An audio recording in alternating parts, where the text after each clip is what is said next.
Sing in me, muse, and through me tell the story of those people skilled in all ways of contending.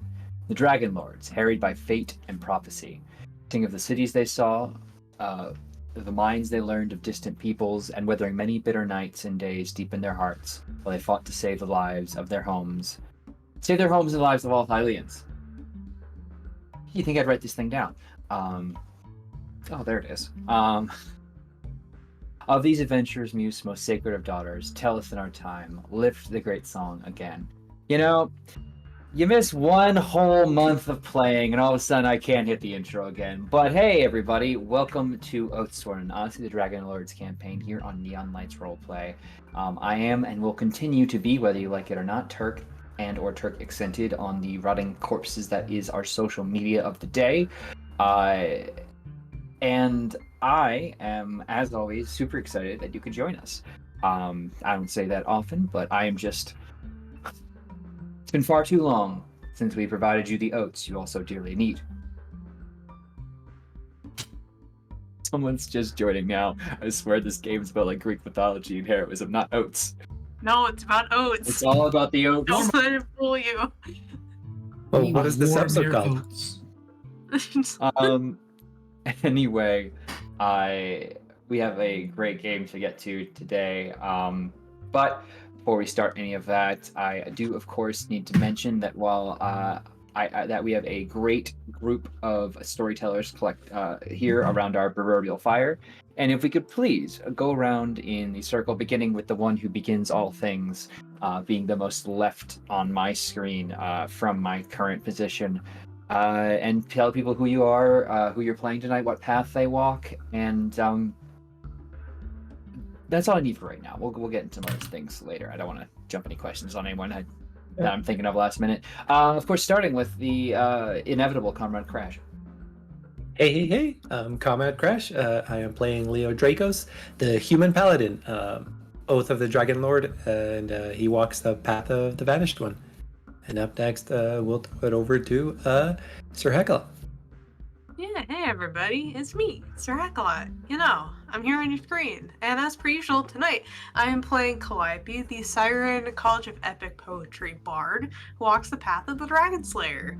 Over to HP. Hello, I am the Last Hit Point Hero, and tonight I will be playing Thrynos, the Siren Sorcerer who walks the path of the My Dad is a Terrible Person. That's it for me. Over to Tony. Oh, hi, I'm Tony. I'm playing Eliana Majid, the High Elf Prophecy Cleric who walks the path of the Gifted One. Go back to Turk. Right, so we will be temporarily down one for the moment, but don't worry, everything is fine. Nothing bad will happen to my dear sweet players who I care about their safety so much, unless someone were to give them a -2 right now, then something really bad might happen to them. Oh, thank you for the -2. Anyway, why don't we pick up right where we left off? Because, well, frankly, you all we're gonna have a nice old time sailing on the open ocean. You have locked in your course with the Antikythera device. The seas in front of you seem to, with the device powered and the direction set within it, it seems like the seas in front of you chart a course for you, a guide to send you through the Cerulean Gulf. Normally a dangerous voyage, even the most brave ship captains with their most ardent and adventurous crews will typically stick to the coastlines, but you are on the Ultros. Ship now cleansed of its malefic inhabitants, but still retaining the powerful magics that let you all give sight on the double reverse V, or the middle finger, or general, thumb. Because it's magic and theoretically unsinkable. We'll find out if that's true in the days to come, but more importantly, as you sailed out, you were given a warning. 60 days remain in the Oath of Peace. If I could summon a graphic, I would. I might look into that. But, nothing, no amount of travel is as simple as just getting there. So as we hit your first full day, you leave the calm waters of the Bay of Mitros and head out. You find yourselves alone. Few ships occasionally as at the start of your voyage, moving back and forth past you, but once you hit that deeper part of the sea, you are on your own. The land doesn't so much sink behind you as it kind of fades off. It's still visible. You're not so deep away from the places that you once called home, but you have been the most distant that many people have been from the shore in some time.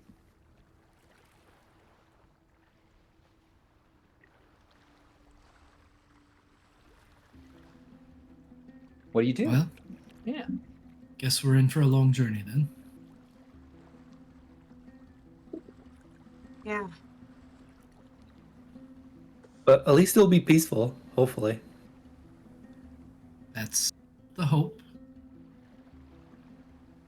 We'll see if a certain person up in the sky has something to say about that. It seems for the moment that you see no signs of any cloudly displeasure. The horizon is clear. What clouds do hang in the air are soft, fluffy, and promise nothing but the best weather. The wind's at your backs, the rowers can take a break. Life on your ship begins to kind of populate. And I'll move you all over to the map of the upgraded and now fully repaired Ultros. Where your Painted various stuff. Yeah, it's painted. It's got we'll get a map on it eventually for good reasons. But for now, just so everyone you just know, audience, it does look really cool. And yeah, it's been refitted, and obviously things have been moved around, so you don't have to deal with the smell of undead corpses and all that weird stuff about sacrificing your crew for deific powers and fun things. You know, as you do. Yeah, like there's actually Yes. beds for the That's how you rowers. christen a ship, right? Mm.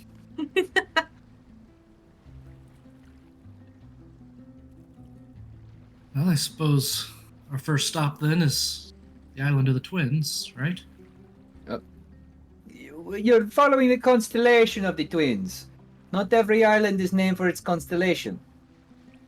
You hear from the back from your too cheerful to interject ally, Captain Manastokos, the spirit that now inhabits the Ultros. So we just point toward the constellation and stop when we hit something? The Kithra device should guide you as long as you follow the constellation. I thought you were driving. Well, I'm working with you. It's a communication. You give me a heading to follow, and I follow it.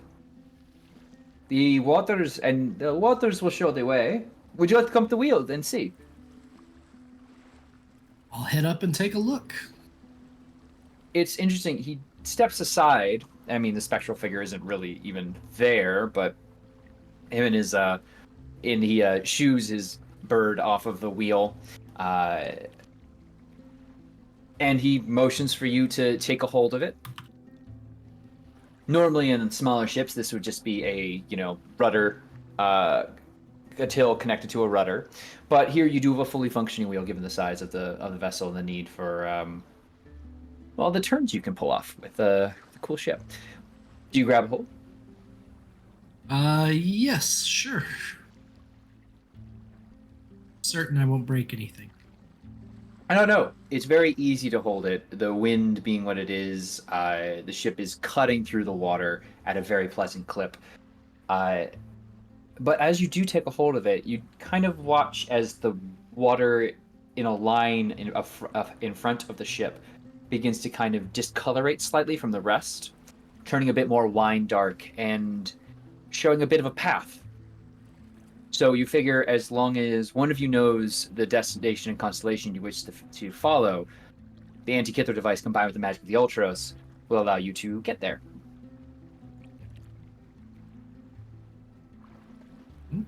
Any idea how long? Unfortunately, I'm not sure, but I'd say putting into land, well, assuming this bay is not much larger than I think it is, the Gulf rather, probably be able to hit most islands within the Gulf itself in 2 to 3 days. Once we have the actual device upgraded so we can sail beyond it, well, that'll be longer voyages.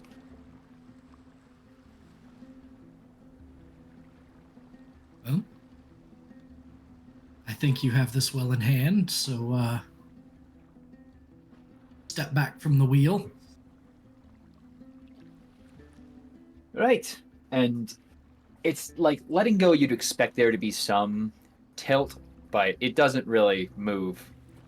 Manistoko seems in the same way that Esther Arcalander's spirit was connected to the ship, he very much is now figuring that out. And the very most right now he can do is steer it and keep that steering wheel on cruise control, so to speak. Autopilot. By that I mean he's still piloting, but he doesn't have to be standing immediately next to it. But yeah. The rest of the ship is yours to explore, your friends and such. Let me know when you want to, if anyone wants to head below deck. I do have the other folk down there that you've recruited.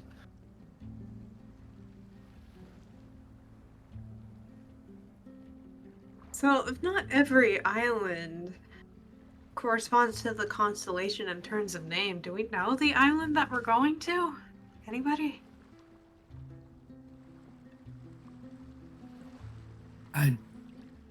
Far as I know, it's just a semi-magical trip, so who knows what We're we'll hoping end for on. the best. We're thinking optimism is the order of the day. Yeah, then that's the spirit. So, I will mention something that was kind of brought up at the very end as you were deciding where to go. Various crewmates that you or allies that you accumulated on your trip may have a better idea of some constellations in particular, as some people have sailed on things before, or maybe they're from one of these islands, and would know which constellation to follow home, theoretically. So, if you ask around, there's a possibility you can get a better idea for where you're heading.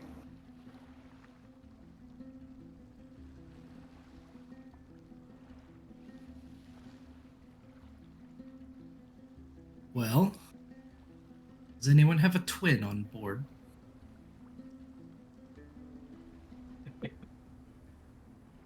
Wonder if anyone has a secret twin. I don't know. Do you have a secret twin? Ooh.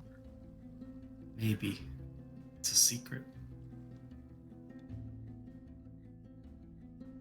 I will head up to our resident goddess. Suppose that's a good place to start. Whoever could you be referring to? Yeah. I will stop about 20 feet away from Kira. Turn to do something else. Turn back. Hesitate a moment longer. I'm so sorry. If you're going to try and hit on me, I'd recommend when my back's turned, it's a much better view. Yeah, maybe this wasn't the best idea. Oh, I'm sure it was. Come on. We've been playing this will they, won't they game for just about as long as Eliana. Or at least that's what I like to tell myself with all of you. I'm keeping my options open. That's good, I suppose. I've heard you're quite taken, though. Taken? I just know that maybe you're preoccupied with other things. What did... I just heard you've been, kind of struggling a little bit, finding your place, between a rock and a hard place, and On a good day, I understand about a third of what you're saying, but today it's even less. oh, don't worry about it then. What would you like to talk about? Because no one usually comes up to me for anything other than, chatting or flirting. Well, I just thought I might ask if you have any input about where we might be ending up going toward twins. I'm so sorry, well, my fine feathered friend, did you pick a course without actually knowing where you were sailing off to? That's to be the options. It was pick a pretty picture and hope for the best. And you didn't pick my constellation? Yeah.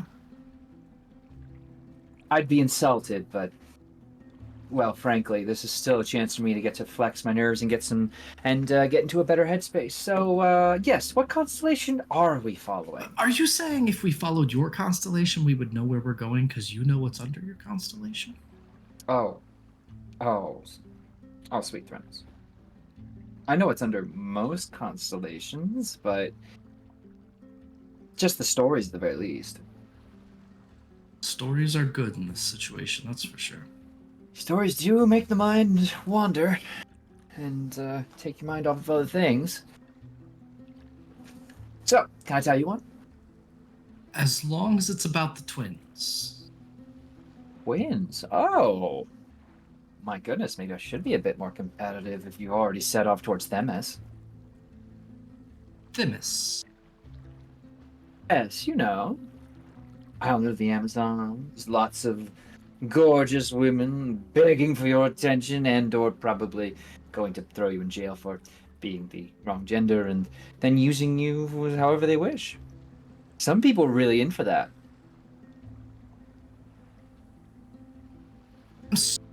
Sorry, what now? The Amazons. No, Yes. no men allowed. Doing their own thing. I will turn around. Oracle's chosen, if you could gather for a moment. There's some new information that has come to light. Oh? Get over here, OCs. I think, yeah, we all head over. So neat. I'm not sorry. This is literally that You're entire right. fucking episode. You're right. You're right. So, Leo and I would like to discuss our proposed destination. All right. So Kira here has just informed me that we're on our way to the island of the Amazons. Mm-hmm. It may be dangerous for Leo and I to get off the boat. Mm-hmm. Why would it be dangerous? Well, no men allowed? Well, they're allowed as long as they're under watch and maybe kept on a very decorative collar and leash. And in a cell or another fun type of cell. Again, all to your tastes if you're really down for it. But the Amazons could make great allies if you're seeking to make them. We haven't really had a lot of contact from what I remember, but some, of course, do make it to the mainland. Yes, they I mean, protect your sister. Yeah. and you see how well they do. She's still alive, despite looking like that. No one's mistaken her for a Damn. beast. Frankly, I expect some dashing adventurer to come in and try and lop her head off, but, they put a stop to it because she's got a horde of Amazons with her. So I'm just saying, maybe supplement some extra crew power while you're there. I mean, certain they're more than capable. The under Valis' rule in a sense, but are they still open to even dealing with outsiders?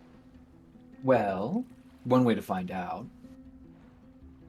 Alternatively, I mean, I haven't been to Themis in some time. I mean, last time I went, I think I've been kind of soft banned. You were banished from the land of Amazons? Look, there's only so much drinking you can do before they think you're too much like your brother, and, well, I'll tell you the amount of times I had to try and sneak Pythor in there just to see him in a dress.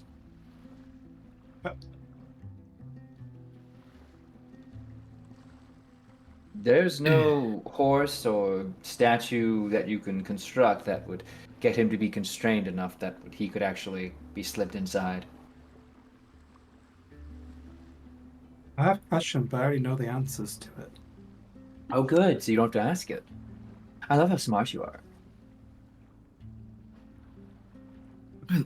But the issue is, if we have to go there, I would imagine it's something more than just putting on a dress, because I'm already wearing...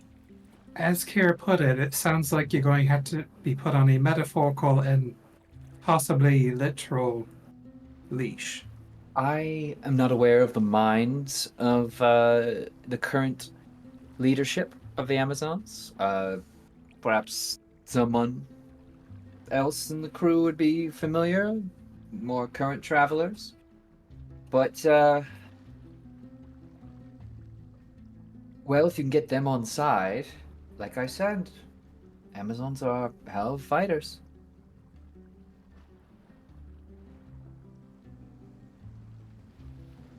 Yeah. Sounds like we should ask everyone just to be certain. Yeah, and am I remembering correctly that the Lady of Coins was from Themis? The Lady of Coins did mention that you really wanted to go to Themis. And if you Uh-huh. brought the Lady of Coins to Themis... I'm remembering wasn't she supposed to like rule it, and then either she was supposed to rule it or she Hold her on. sister was supposed to, and she got fucking banned or banished, Yeah, whatever, and then she was gonna gather an army. Yeah. and reclaim it. These are all accurate facts. The Lady of Coins did explain that she was constructing an army of liberated Minotaurs to attack Themis. But in exchange for her life, did say that she'd help you, and also noted that she'd be very grateful if you were to go to Themis yourselves and maybe bring her with you. And also, she's on the ship right now, somewhere. So if you want to go talk to her, you can. And Okay. and then did we not have another Amazonian? Or maybe a don't One think so. of the Spira? One of the Great well, Games people. the gladiators. Spira did join your crew as well. Mm-hmm. Oh, she did. Okay. She did. So yeah, I we can suppose- reach out to them. She's the one that I Those- barely beat her ass in the swimming contest. Spira do be good at swimming. Probably, one of the reasons she was in Mitros and not Themis. Also, can't remember, and I feel like they do. Do they revere the Titans, or do they not revere anybody but like in a not shitty way themselves? So, I believe it was mentioned by the Lady of Coins that the leaders of Themis were adherents to the Lutherian cult. Ooh. But you can confirm that, of course, with a follow-up interview. Assuming you put Yeah. a schedule. Did you schedule an interview? Some weeks back. They're on our ship. I don't have to schedule shit. There you go. Keep carrying that attitude. It'll take you far with the Lady of Coins. Listen, it's that or learn to swim. All right. It's your sparkling personality that draws people to you. I know. Like good champion. That's why I have to hide everything beneath the helmet and armor and spears. Oh, don't worry. We have enough sculptures of what you look like under the helmet Yeah. and under that Oh. armor. Thankfully, he wasn't at that party. Should I have some delivered so the crew can have some reference? How would that even work when a Titanic ship in the middle of the sea? Oh, well, motions to your two siren friends who can, sirens are kind of the messengers. I don't think they'd really want to fly all the way back to land to tell them to drop off some Not rocks. these two. Well, you kind of motion towards them, so. I'm mentioning the fact that sirens exist in this world. There are people with wings who can fly. Why didn't you say that rather than just gesture? I thought you might be able to pick up on gestures and subtle hints and just marry me already, damn it. Yes, that's exactly what she's always been great at, subtlety. I'm super subtle. Well, let's start with the Lady of Coins. She had an agenda. And then we'll see if, our residents, Amazon, has any input of local current leadership. Perfect. Good idea.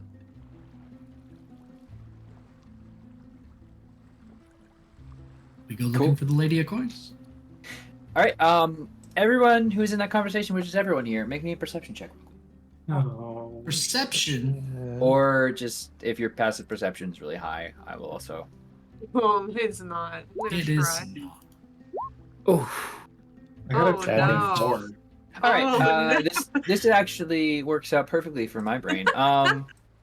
Eliana, you're aware that as your group kind of is like, all right, break, and turns. Kira's gonna have the kind of smile drop that's not just like, the conversation is done, and I'm going to like turn away. It's very clear that like that was a very happy face she was putting on, and now that happy face is off as soon as the conversation is off. And as you all can continue to move away, Kira is just going to kind of be like leaning back over the rails, looking at the open ocean.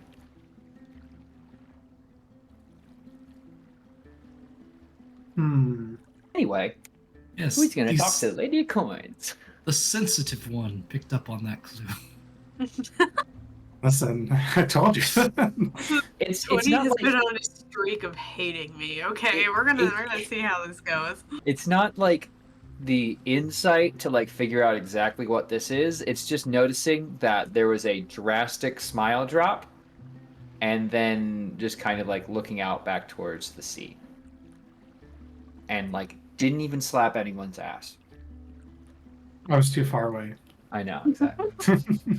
Everyone's standing, turning their back to Kira, and keeps a solid arm's length just in case when they leave conversation.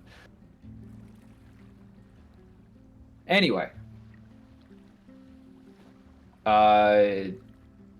you got a whole ship. You can RP stuff if you like, or not. You can just say, "Hey, we go to the next day."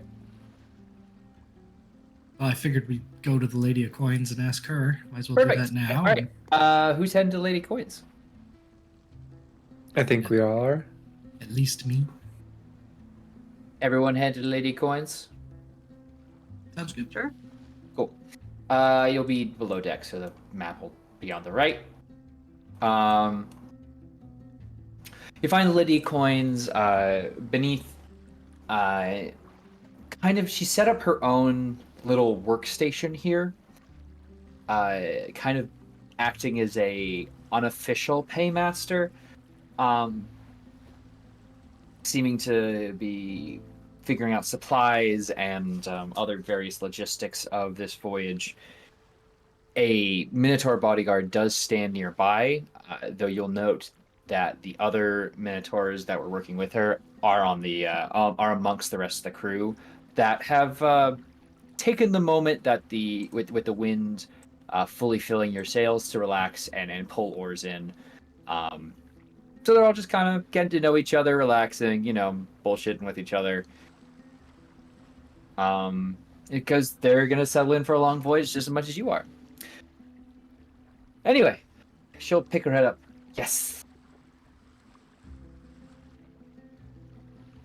You had mentioned wanting to go to a specific island. Yes.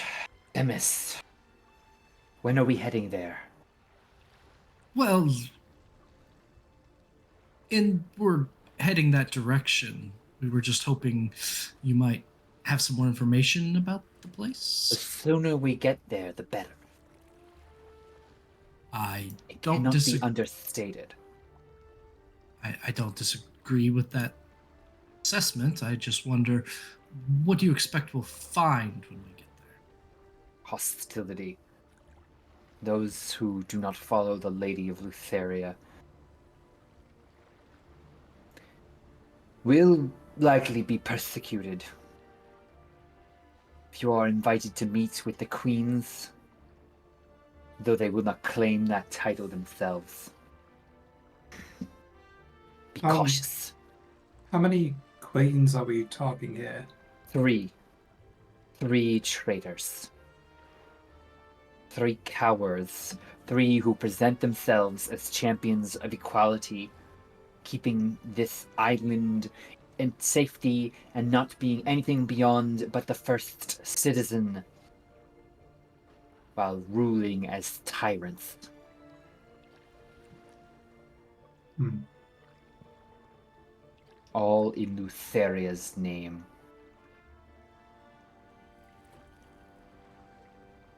That's discouraging. What should not be discouraging is that when you land, I will be with you. And should you help me take my rightful place on the throne and overthrow these deceivers, I will see that no harm comes to you.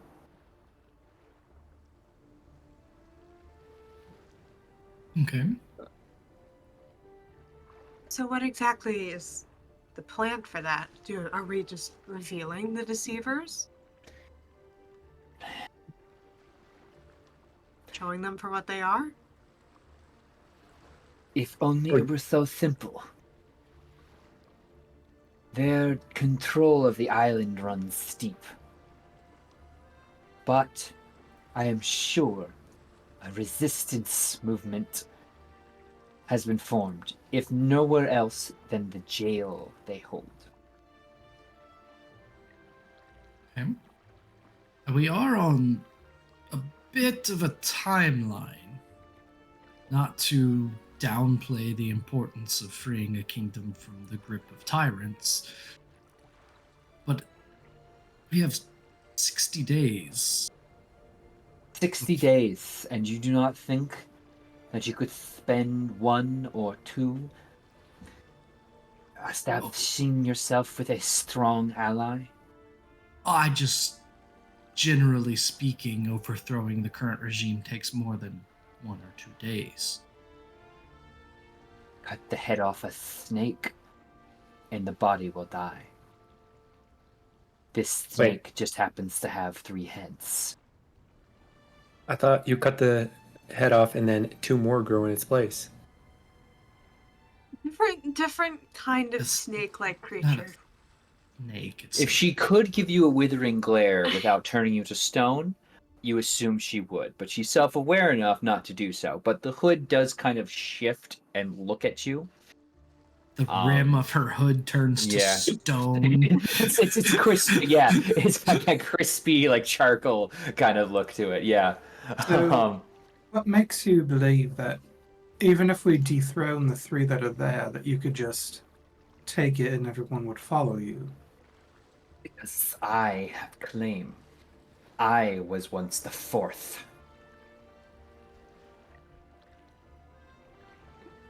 And people believe you since you changed? She'll be like place her. She'll stand up and seem to like wave a magical incantation over herself, casting disguise self.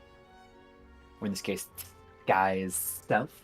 And she will appear to be a regular, human woman.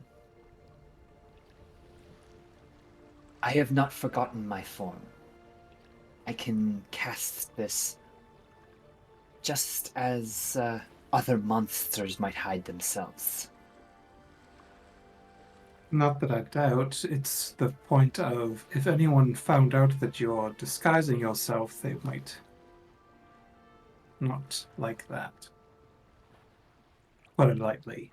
Deception is the right of the people to live in ignorance. It's a privilege. The truth would crush them to know they suffer under tyranny. I offer them a sweeter succor.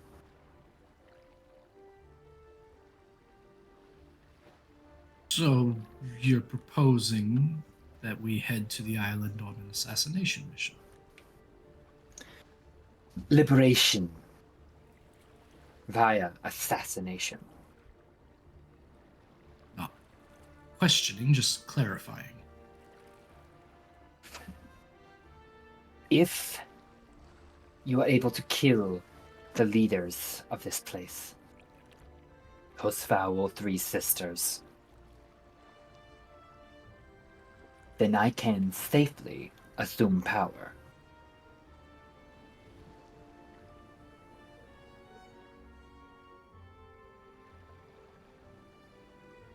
Can I vibe check this?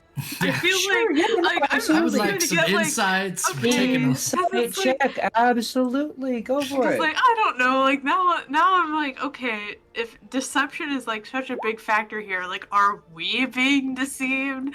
Like, hold on. I'm feeling some red flags, and like I don't want to be like, well, red's my favorite color, you know? Natural 20. You're all good. Okay, natural 20. With the ins. Okay, so Threnos, you find no reason, even with an 18, to doubt her intentions. Calliope, there's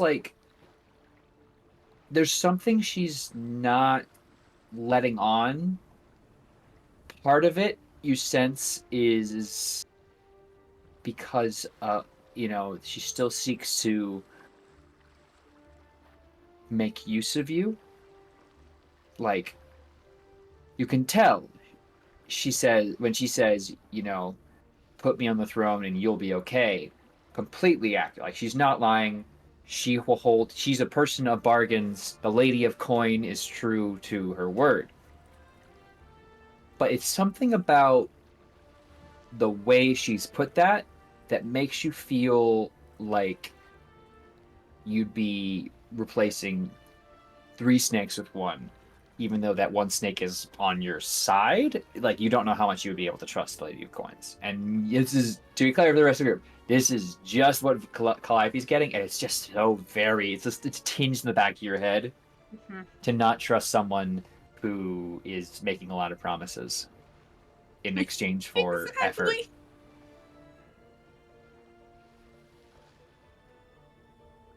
But both of you would be able to recognize that she does earnestly believe that there could be a resistance movement that has been put in the prisons. So, if you were looking to make this not so much on you all as a collective and more into a collective societal activity, rebellion, a group activity. It's a team project. You could, a place where you could eventually look into it, and yeah.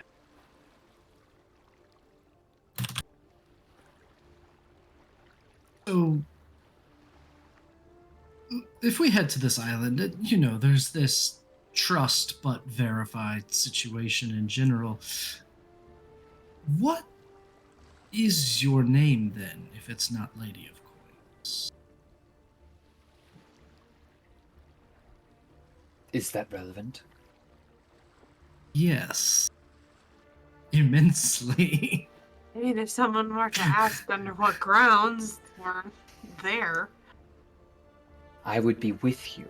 You would know then. But if you must, it is Moxena.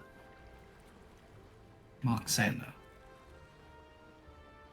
Yes. Moxena.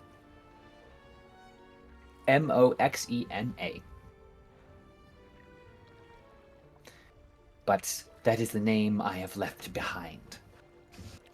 Well, but it's the name you're looking to take up again if you're going to use it to claim the throne. The Lady of Coins will be a more powerful symbol than Moxena ever was. And yet you plan on hiding from the image of the Lady of Coins and returning to the image of Lady Moxena. of Coins will be whatever she needs to be.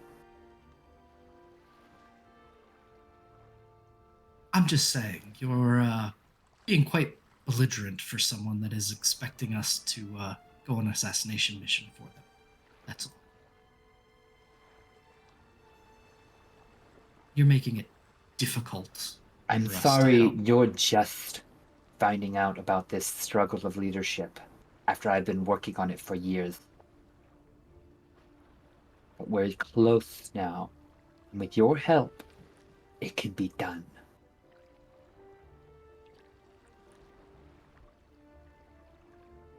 Appreciate it and the information. We should be there in a couple days. Good. Theranos will go find somewhere else to be. Yeah. It's like, Sounds and then, about yeah, like, right, yeah. yeah. As we get like out of earshot and stuff, it's like, so I did not expect this. Same. Yeah, to say the least. There is an Amazonian here on board the ship. I think we should get her perspective on the situation. Yeah, Spira. Hopefully they have a more level-headed view on the situation, and maybe we'll try not to blow up Lady of Coin's spot, but Hopefully we don't find ourselves backing the, well, I don't know how to put this without sounding overly accusatory, the super secretive criminal mastermind in Mitros who is going to be in charge of an entire island. There's just some apprehension in general on my part. no. Yeah, I agree. And something just doesn't quite rub the right way about replacing 3 voices with 1 and calling that a destruction of tyranny. If you know I mean, what I I- mean? I have no doubt she'd keep to her word. And we would gain an ally out of it. True. That's what that would mean for us, but what would that mean for the people of the island? I think that's where, well, her perspective would be valuable. Exactly. I gesture across the ship. The Amazonian. You know, I don't exactly have much, but I don't know. But, Eliana, I think it might be best if you broach this particular conversation. Approach it how? Well, you seemed to have a competitive, friendly relationship with her. She chit-chatted, you clasped arms, did her a good swim. I don't know. I guess I'm saying, why don't you ask her what she thinks about tyranny in her home country? I don't think I've established the appropriate relationship to broach that topic. I haven't won a swimming race. Or, you could just say, hey, how are you? Start, easy. And then talk about assassinating their leaders, good or bad. I don't think that's a good question to ask. I would think we should be a little bit more subtle about what we're trying to find out. We're thinking far too strategically about this. The life he just goes up. She's just gonna point Spirit. Yeah, it's not hard to pick out Spira, being that Spira is drastically taller. Well, not drastically, but like definitely taller than most of the other basic, standard sailors on the ship. Uh, she's currently entertaining all of the dudes who think they are gonna like be able to hit on her by arm wrestling her. Um, and it seems like she's not bothered by it, other than like having to like twirl her wrists to work out any kinks as she's continuing to just flop some of these sailors over and over. I will note the only other, there are a lot of sailors around you who will, of course, cheer and greet you all as you come up, and you'll be called to several little small circles. The only other significant thing you see is Pythor similarly just laughing and engaged with some other sailors. But yeah, Spiro will look up to you. Just, Captain. Hey there. Oh, are you Captain? She Oh, was looking. who's Captain? She was looking at. We all turned to Leo. She was looking at Calliope as Calliope walked up, and then looks at Leo like, "Forgive me, I assumed." Yeah, no, people assume the smart one is the captain. I'm the smart one? Chosen. How can they help you? She'll get up out of the conversation she was in. Well, I didn't realize like everybody was following me over here, so this made the dynamic way Well, different.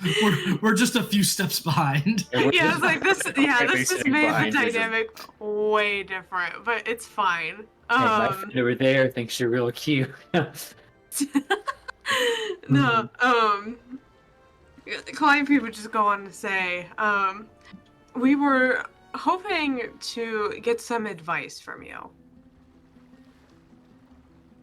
What sort of advice? Well, we have charted a course on the constellation of the twins, and honestly, we had Ah, really no idea that it was How do going down that way. heading to Themis. A sensible choice. I'm sure Queen Tessia, sixth of her name, will welcome you as equals. Well, some of you.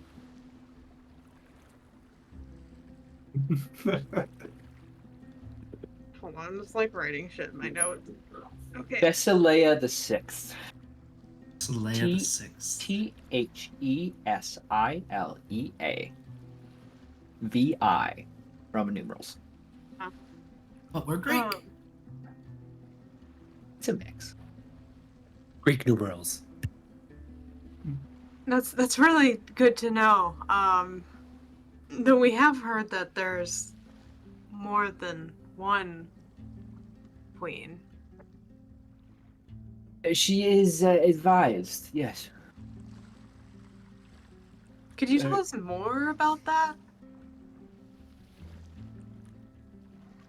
Well, there is a queen, but she is the first among equals. It's a fairly simple explanation. All Amazons live equal to one another. Mm. It's only a matter of whether you choose to live on Themis or travel abroad, as I did.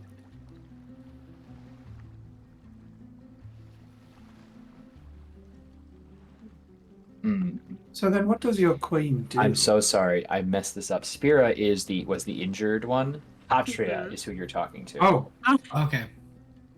Okay. Oh no! Sorry.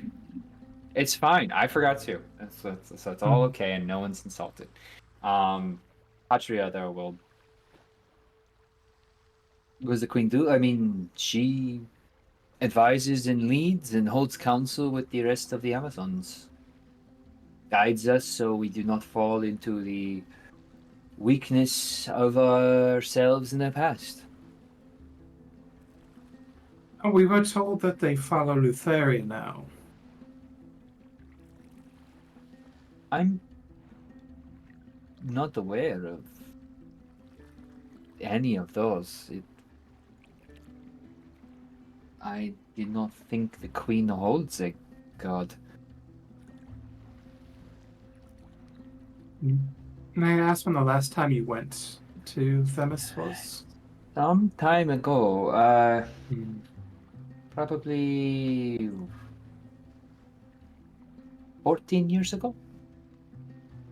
This was some time. Yes. Do we know, like, out of character, do we know, like, how long it's been since the Lady of Coins has been there? 12 years, I think, Oh. would probably come up. Hmm. Or the very, like, somewhere between 12 and 10.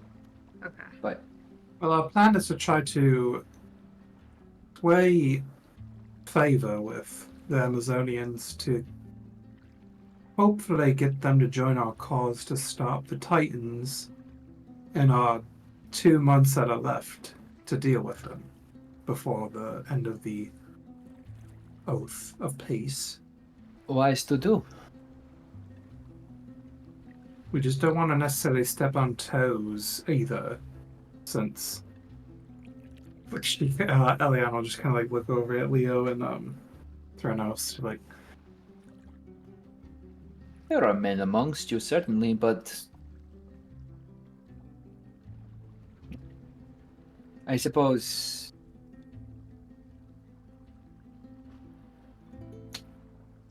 you will have to be watchers of them. You will not be allowed to independently roam the island. You understand your inferiority as men. Something that I face every day, yes.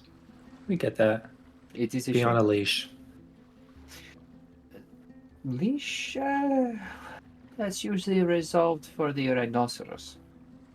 Oh, no Or leashes. That makes me feel better. Rhinoceros?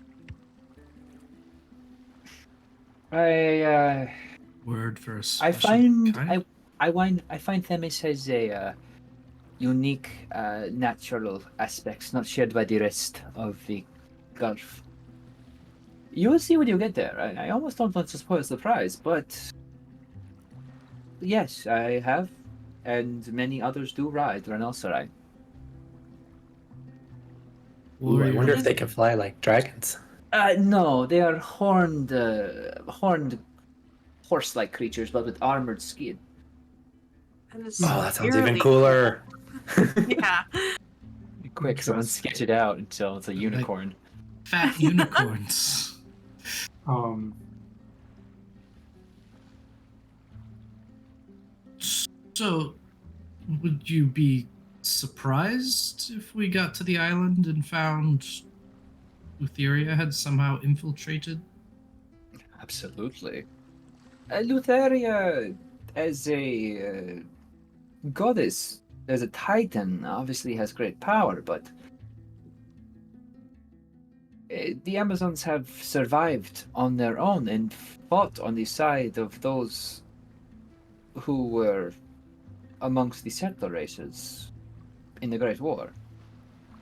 We established Themis because of the weakness of the Indigo tribes, the weakness of the men of those places. I was not, of course, there, but I have been taught the histories. Arrive, would you be willing to go on land with us just so that we have a point of reference for if anything's different from when you were last there? I would not be opposed. It's been many years since I have set foot on the sands of Themis.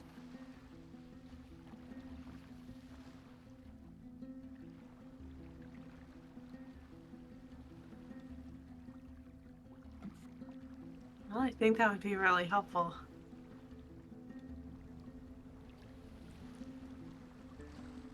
It definitely would. Have you ever heard of a Moxana?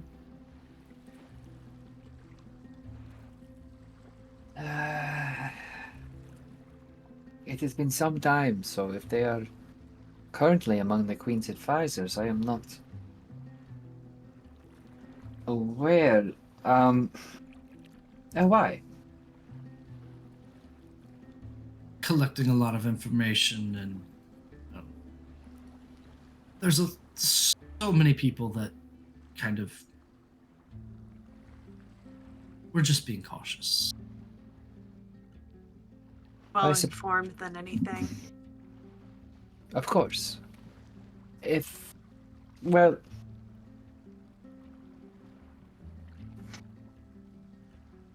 I'm not immediately aware of anyone named Moxena. It does not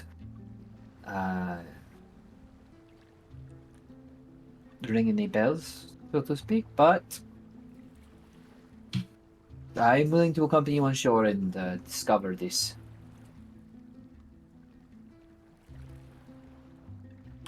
We appreciate it. Of course. That is why you brought me along, yes? So I might not just embarrass the men of your crew. I mean, that's certainly a perk. You can do that as well if you wish. You're Uh, doing it these- quite well. The very funny. mainlanders have these backwards ideas that men are somehow stronger than women. It is good to remind them of how things naturally are.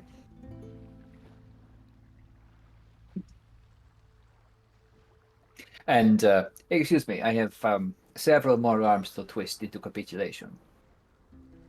Just make sure they can still row. Oh, they will be able to recover very swiftly.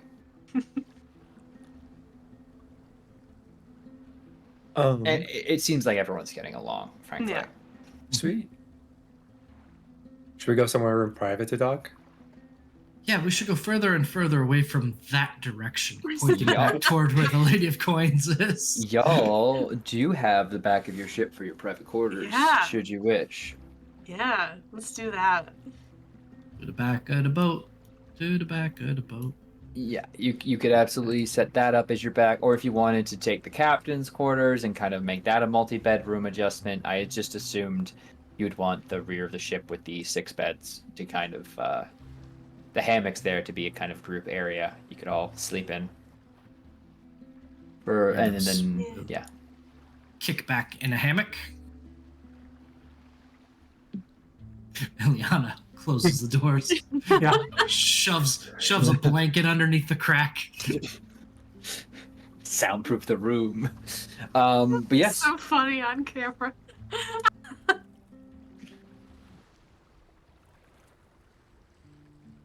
So, that's 2 very different tales about the same place. Yeah. Yeah, and I here I thought it would be something much simpler, like it's a tropical paradise with a giant crabs or something. Not a hey, kill some people for me. Nothing will go wrong there. Surely. I mean, anything outside of the Lutherian thing does not sound right. But we know how far her reach has gone before. I'm sure we could always just check for Lutheria's influence. I'm sure it'd be quite evident if she got a hold of them. It's prudent to keep our eyes open, but then there's the question of if that is the case, what happens after we root out her, dig out her roots? When you dig out the roots, you burn them. But Yes, but if I'm we not- don't... I feel as though we find ourselves in a position of losing the support of one group or another. well, right now I'm having a hard time wondering, what does the Lady of Coins have to gain from usurping the Amazonians? Granted, it's the Amazonians, but she was already ruling a decent amount back in Mitros, albeit from the shadows, but nothing really changes because she can't in any way show her face. Maybe she genuinely believes she has a shot at running a whole island. A lot of work. She doesn't seem to shy away from the bookkeeping. I mean, First thing I'd hire out. she was running like the whole part of Criminal the. underworld Yeah. of Mitros. You weren't aware of Exactly. any other criminal enterprises, yeah. She absolutely seemed to have, if there was some existing thieves guild or other type of criminal underground, and she clearly muscled her way in and squelched the competition. There might be something Um, to kind of go over with her then. Like, hey, we have some mismatching information. You need to be on level if you expect us to do anything with you other than. And DM, is Lady of Coin, is she as tall as Hatera, or Hatria is definitely Hatria. slightly taller, though I will say, Leo, you can make me an intelligence check to recall because you were part of the first war. Come on. You got this. I believe in you. my intelligence is a 0. Somebody That's cast fine. Oh, 10. 10 is enough to know the following: that the term Amazon is kind of a like catch-all term for what you would remember as the female kind of barbarian berserker squadron of the Indigo tribes that had assisted the Dragonlords during the First War. But that was all-encompassing, not just simply very tall and well-built peoples, but dwarves, elves, humans, gnomes, Okay. you know. It encapsulates a lot of different peoples, some of them taller, some of them smaller, and everyone not always stacked. Sometimes stacked in the brain. Okay. Oh, Cool. Yeah, I think I relay that information. It's like, from what I recall, yeah. Yeah, Amazonians were just a almost like in a division of the military. I guess they splintered off and did their own thing. Because I was just wondering, yeah, what like you all, what Lady of Coin would gain from one shadow to another shadow, pretending to be, well, not pretending. Well, yeah, it is pretending to be themselves. yeah.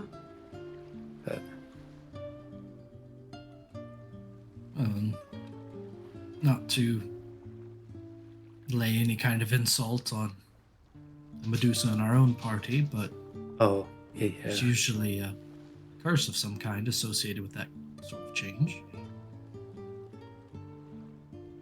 The only thing I can think, and maybe I'm a little biased in this, the only thing I can think that would be a better edge than just, making another criminal empire or a shadow empire, whatever you want to call it, somewhere else, is that there's something personal about what she wants to gain from these three.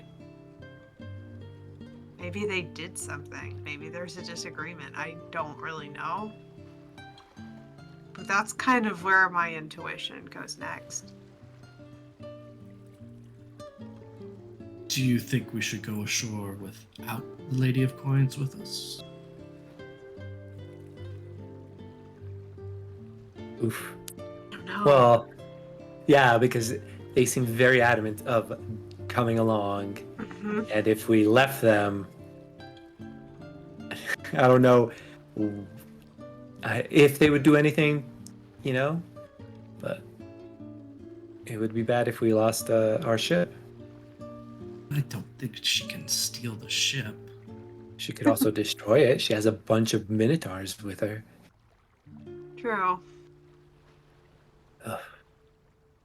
Yeah, I more don't wanna than be so- anything, I would just really want a temperature check as soon as we get there. Like, okay, what's actually happening? Because I feel like we now don't know as much. Even though we've learned more, if that makes sense. So essentially, and this is just my thoughts on it, our goal when we get there should be to establish first and foremost if Thylea has any sway. If she does, it gives a little bit of weight to what the Lady of Coins has brought up. There's still that issue of putting criminal in charge afterwards.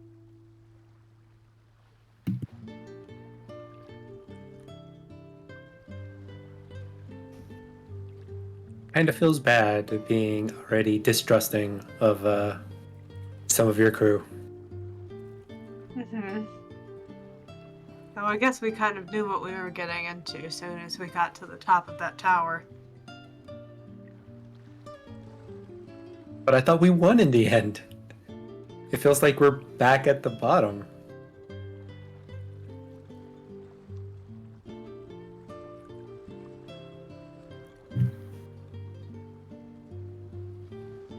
Yeah.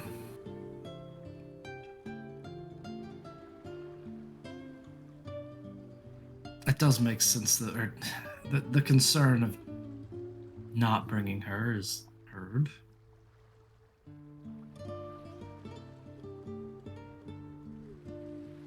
We have to be careful if she's with us. I mean, as much as I hate to say or even bring up the idea of double-crossing anybody, if it does end up being absolutely horrible, chances are the Amazons don't want her there either. One little dispel magic and... That's true too. She would be So, at our mercy to an extent.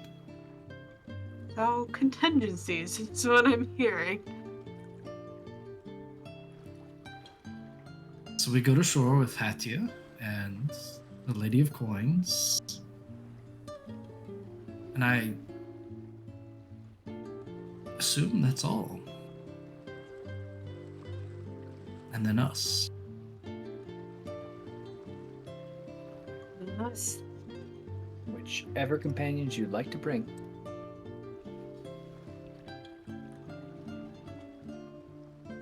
I'm trying to think of like any other like femme folks we have on board because like I really don't think we should bring like too many men. They probably would not like that. You've got Kira Have and Lady of Pretty Coins. soft band.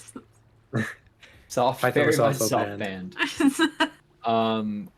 Currently it's Kira and the Lady of Coins who Yeah. are the allies, quote unquote. But if you do bring Hatria, that would be an additional member. And there are other women amongst your crew you could bring, but they're above table. They're kind of stated as sailors, soldiers. Pretty standard template. The red shirts.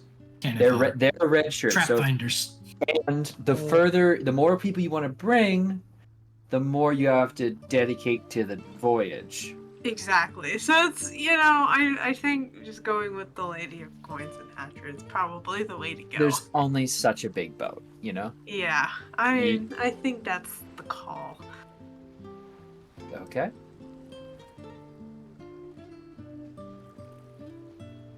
Of course, like I shouldn't be the only one giving that input. No, it makes perfect sense. I think it is definitely the way to go. I mean, you are so much stronger and wiser than poor Leo and I. Listen, that It only feels makes- weird. It only makes sense that we acquiesce to your preference. Oh. Isn't that right, Leo? Yeah. Hey, I know I'm not the smartest one. Anywhere. Again, when was I named the smart one? When did that happen? It's a low bar. I mean, what? Oh. Anyway, it seems like you have a pretty strong idea on what you want to do here. We know Is the there- Lutheria detector.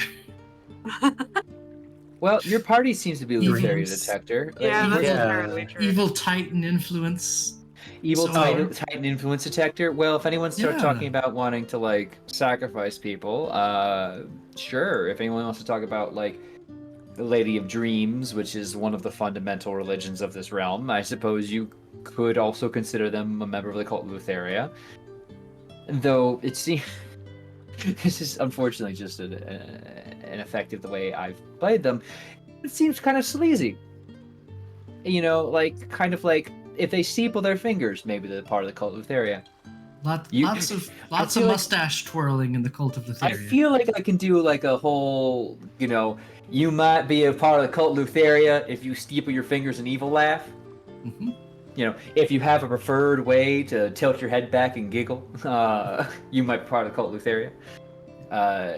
If your laugh has ever been confused with a cackle. Yeah, you might be part of the cult of Lutheria.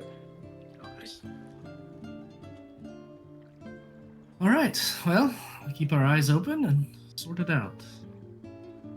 Mhm. Right. The sun is setting. Thankfully, your crew does have an undead member amongst it who is bonded to your ship, so you could continue sailing. And the crew does take shifts, so you would not be caught unawares if you all wish to sleep. But if there's anything else you wish to all address during this time, feel free to do so. Just let me know.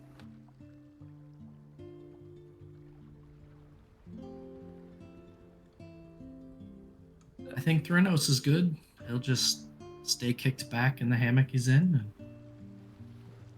start dozing. Well, Yeah. if you just want to sit in your hammock, absolutely fine. Um, If ever, yeah. Oh, it's like, I keep interrupting people. No, go for it. Go for it. I'm Hit anxious him with about it. Okay, yeah. At some point, Calliope would like to talk to Leo. If he's out doing anything. No, I think he stays hanging out with the group for now, because as much as everyone seems to be getting along, it's just like I don't know. He doesn't like the fame that has come with all the heroics things we've done, and so like it's just like he hears the banter or like the arm wrestling going on, and like everyone's like having a good time. It's like I actually don't want to join that, and just hangs around. Is just like pacing. Calliope would get his attention. To say, this is long overdue. Things were happening so fast as soon as we got the boat and got to Mitros. If I do apologize, it's for blinding you in the middle of combat. Blinding me? A little, special circumstances. You were possessed by, a previous Dragonlord who Oh, okay, yeah. nefarious plans, but still, it felt weird, and I didn't quite like that. Hey, you gotta do what you gotta do. If any of my friends get possessed, I would punch them too. Well, both Tefera and Thrynos, I believe, beat you to it when I got possessed, so I'm sorry Not- that keeps happening to you.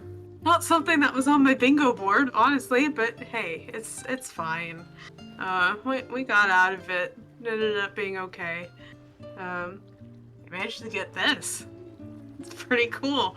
I wasn't sure if we'd get this far. No. It is something. Then yeah, like you see, Leo kind of hesitate. Something that I kind of remembered at the end of that fight was it sounded like you were trying to remember something, like how to say something. Do you remember that? Yeah, I was trying to remember my oath when I joined the Dragonlords. We had a saying or something. I don't remember, but yeah, it's just something long forgotten. But, The pseudo dragon on your shoulder will at you in yeah. agitation. You're still here. Yeah, you remember you got like a whole egg on your back. Yeah, sometimes I just forget. No, don't forget that's how it got stolen. Words are important. Oh, sorry. Yeah, the words are important. Mikro says. I mean, they do carry a lot of weight. Does it bother you that you can't remember them? A little bit. But yes, words do carry a lot of weight with especially after what's his face said. Arklander. You guys know how I have an oath with you guys Mm-hmm. and an oath with the Oracle. So when I agreed to be captain, you know, he kind of mentioned he'd be seeing me around or something. Because I kind of made an oath with him. Yay.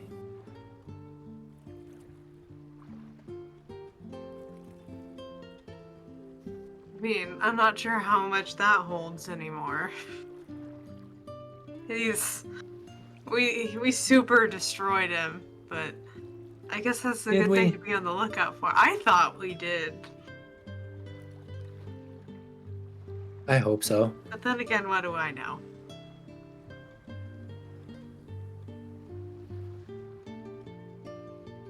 But hey, it's kind of, it just had been on my mind because, you know, I write down or record a lot of the things I say or that I see.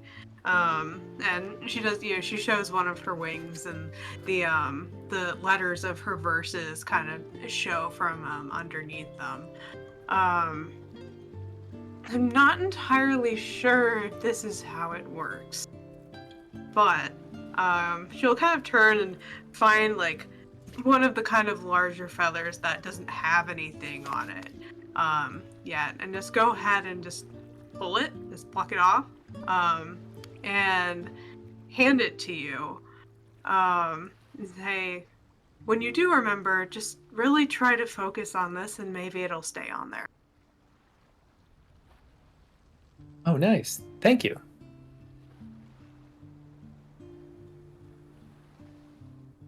And I think, yeah, like he just stares at it for a little bit and then just like puts it in his pack and stuff for later. Sure. Do you want to try and remember it again? You can say no, it's fine. No, yeah, like I think it's kind of like awkward. Like everyone likes just here, and it's just like staring at him. staring at No, it as yeah, he's no, there trying was- to remember like something very important. Hold the leaf and think hard, or hold the feather and think hard. No, like there was no like expectation for that. In giving the feather, just next time you try.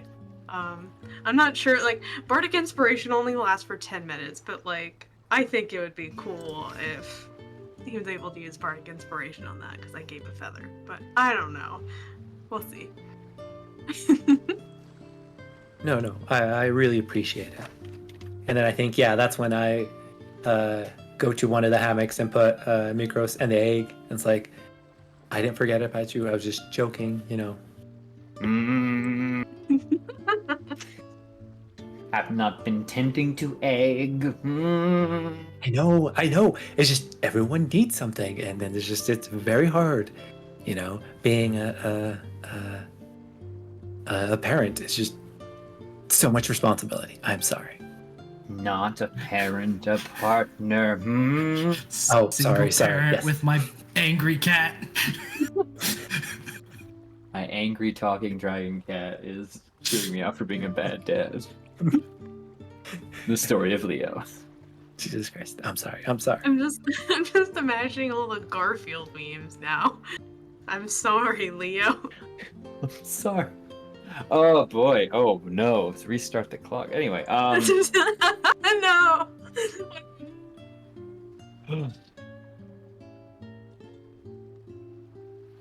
anyone else have anything in mind they'd want to do with this night?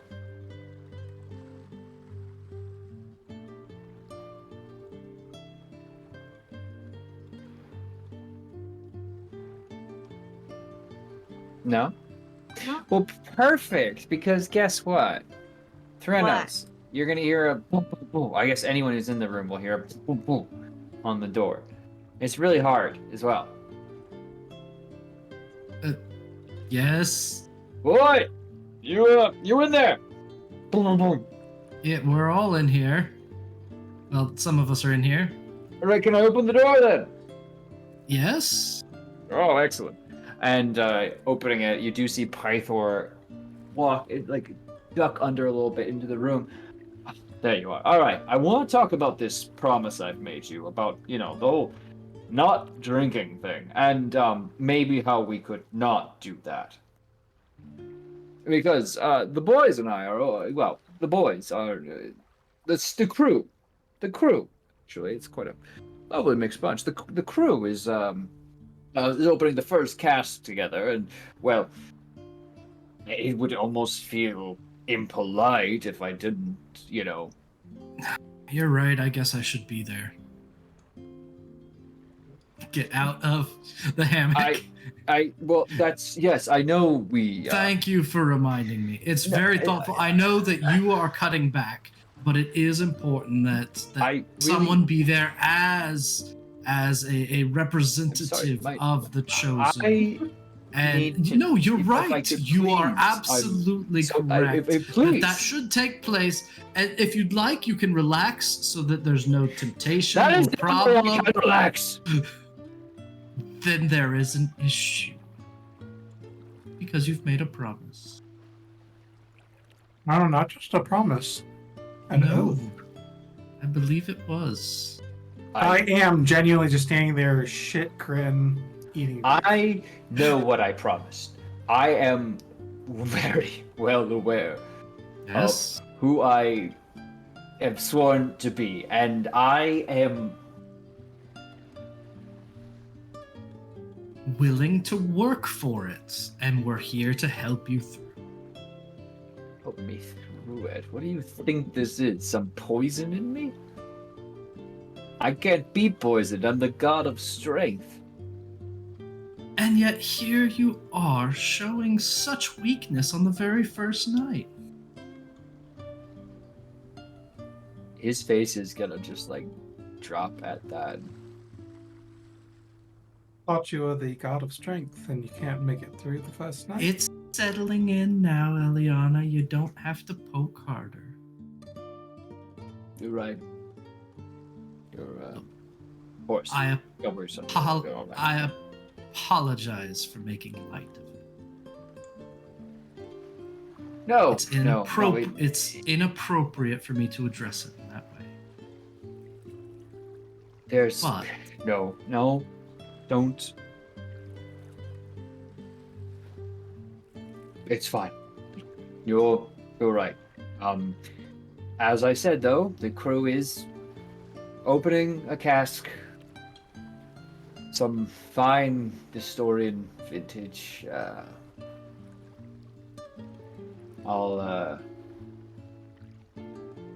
thought I'd let you know. And kind of just knocks on the side of the door and just nods at you all. Good night. And we'll move off.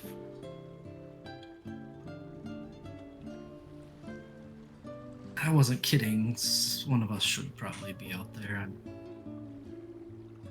happy to play the inspiration for the evening. Oh, I'm glad you volunteered because you already said you were going to anyway. Yeah, I I'll was go with you. just making sure everyone knew I wasn't saying that just for moving along. Either.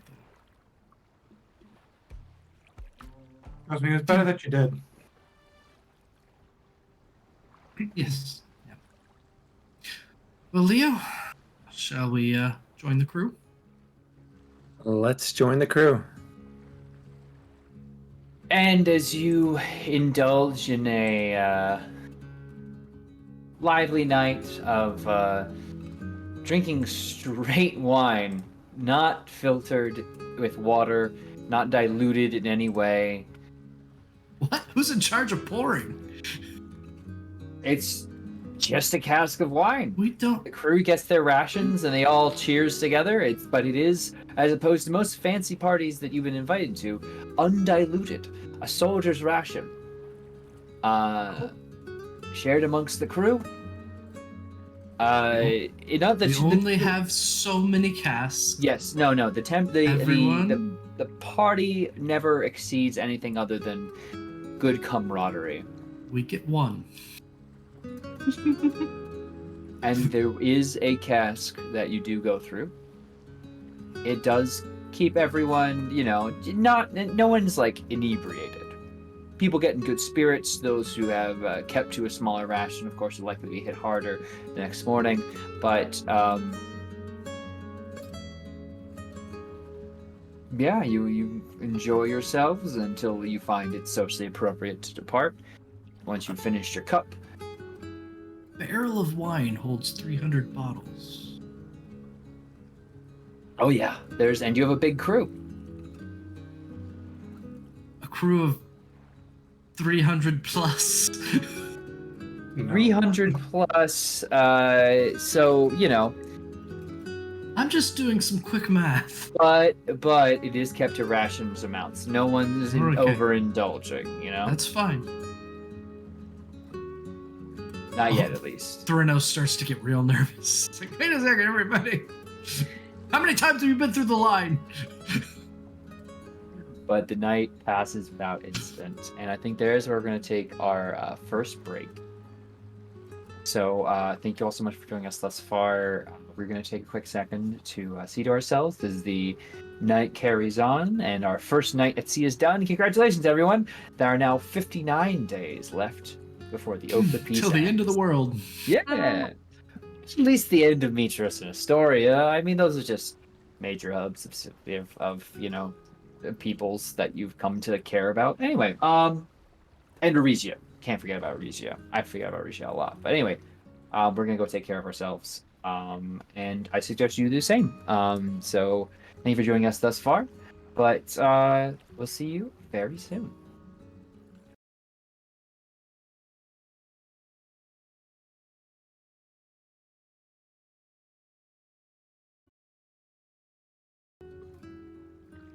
Well, hello there. I hope you had a great break.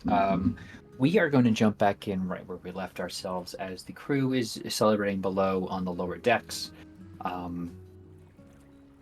Eliana scales to the top of the ship to find Kira very much in the same state and position as you left her.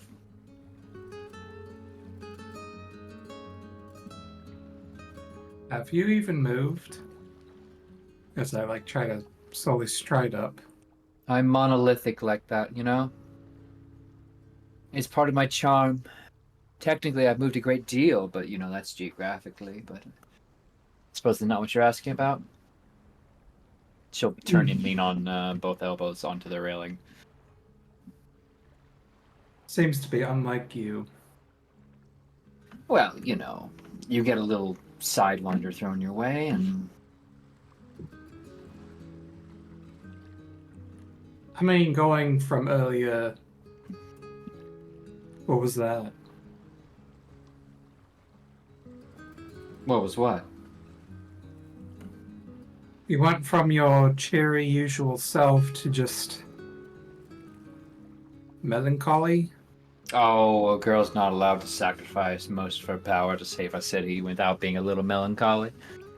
You had a week for that. Oh, thank goodness, the whole week. That's not what I meant. Oh. You didn't seem too upset when we met you multiple times as you were recovering, and you seem all doom and gloom now.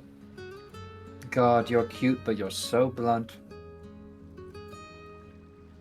Like a really pretty hammer.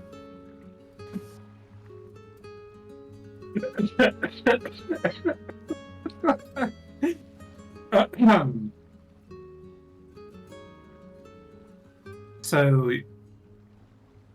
what has you upset, Kira? Nothing's upsetting.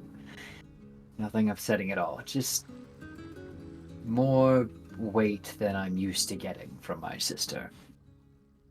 Which one? I only have the one. I mean, Oh, I'm sorry. Do you think I'm counting all of my brother's wives? Exes included? no. Sometimes, you never know about Mitro, so. My mother. Whoops. Okay.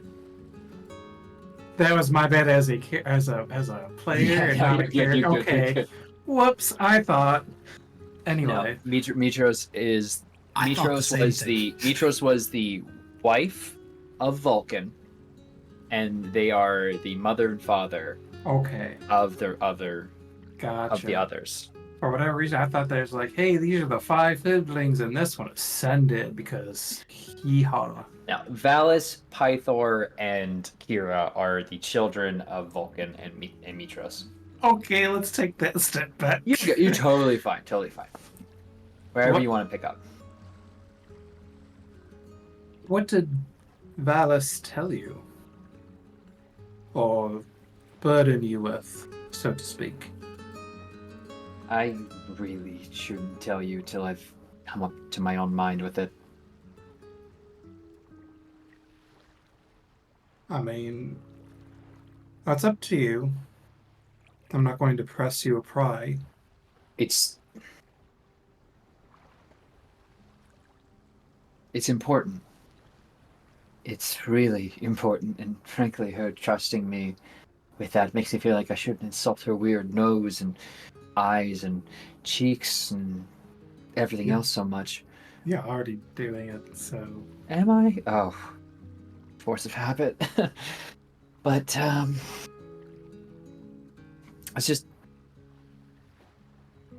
look, I already look out for you all. I do that. You're like you recognize I do that, right? In your own very specific, particular way. If it weren't my own way, I wouldn't do it. I thought you might appreciate that. But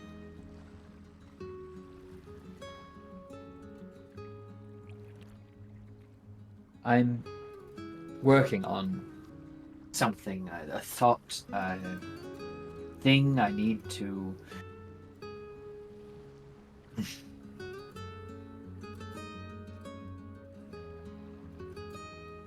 Well, it's a lot like that foot race thing, you know? I'm not gonna get married to anyone who can't beat me in a foot race. It's a joke, but it's not, and it's heavy, and it sits on you, you know? And it's kind of.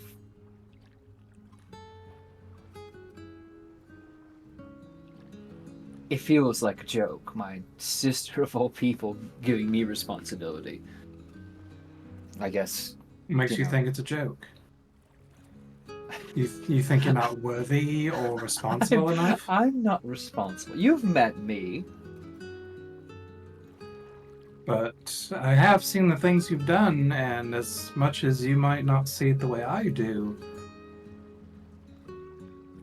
and I don't think your sister wouldn't give you something you couldn't handle. Your belief in me is very touching, but you don't. I'm really just fighting a lot of urges. And you know me, I love my good urges. I'm a creature of habit, and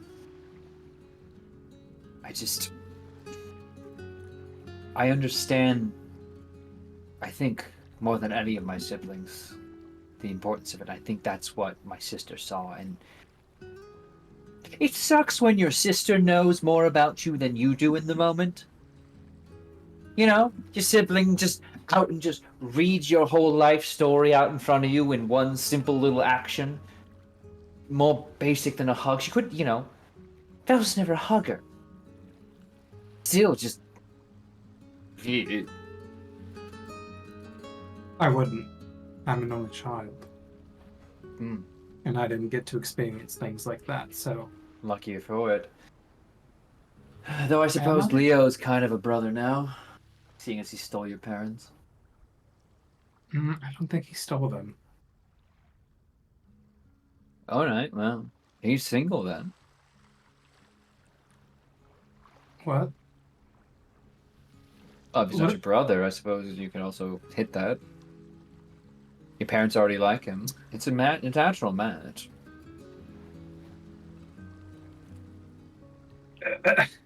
There's like a weird, like, is she being for real? I'm sorry, I'm deflecting. I'm good at it, aren't I?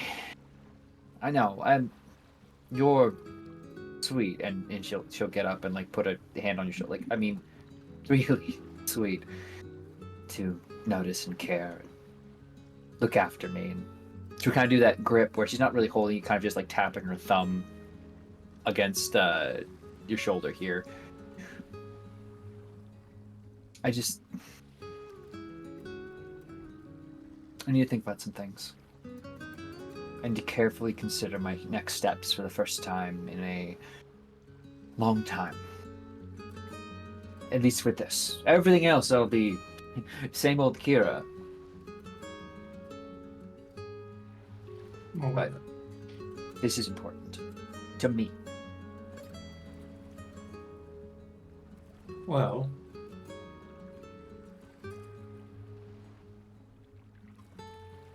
someone's got to look out for you, other than just, Valis.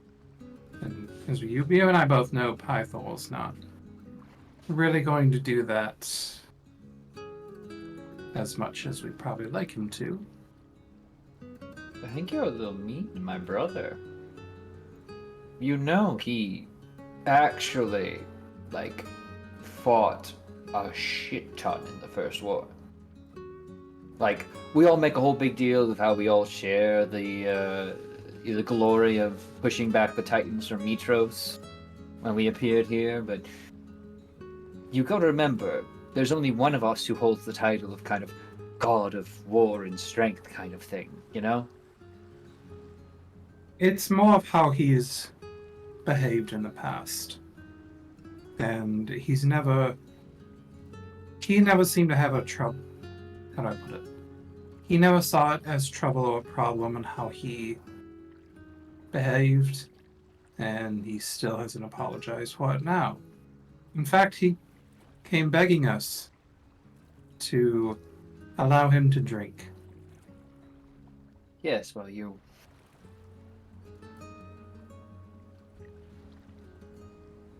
Anger. I did not know my brother be one of anger. Well, I guess angry wasn't more upset, but there was a tinge of anger behind it, I'm sure. The way he roared out. My brother's had a rough go of things. And I don't expect you to sympathize. I know he's the biggest ass in Thylea. Frankly. If there were an ass contest, he'd win first prize. Well, for all the years when he was king, I had to hold everything, every word, every emotion back around him, and it's just pouring out now that there's nothing to barricade it back, I suppose. Yes, people are complicated, and though he is a divine being, he's still... I feel this too, alright? Imagine You have energy to run for miles and miles and miles and miles, and you know you are great at running. I'm great at running. That's why no one's ever been able to tie me down. Though, of course, you are looking very nice tonight. She flicks under your chin.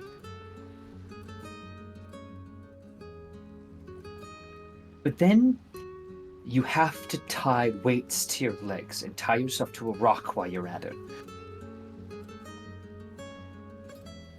For everyone else's sake. Not because you had to, but because that was the only way to keep everyone else safe. You would be fine. Oh, you would run and run and run and outrun the clouds. But you can't. You have to stay still and get rained on over and over again and watch as everyone else around you is hurt and weakened. And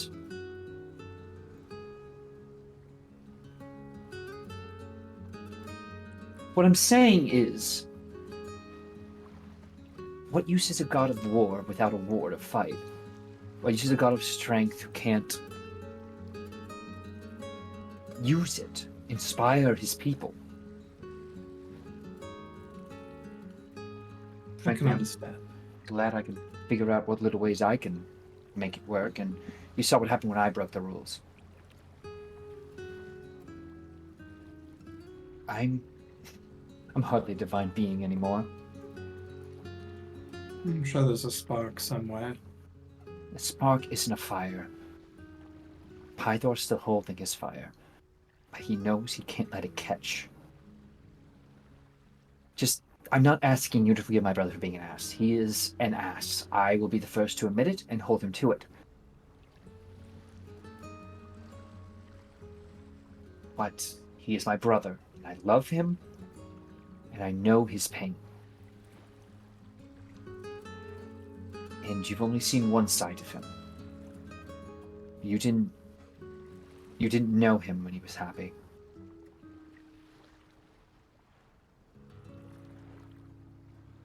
He smiles now, but it's not the same. Torpor rather than joy. It's a $5 word.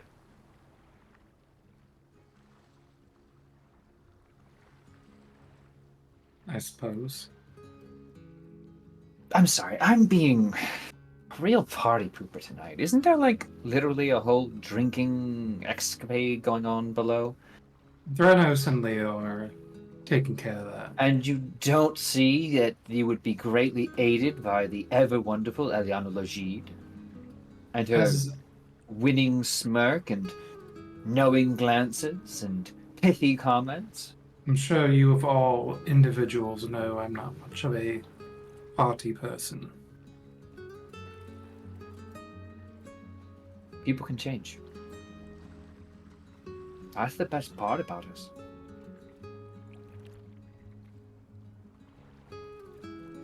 That's the journey, you know? Never the same person as you were 2 steps ago.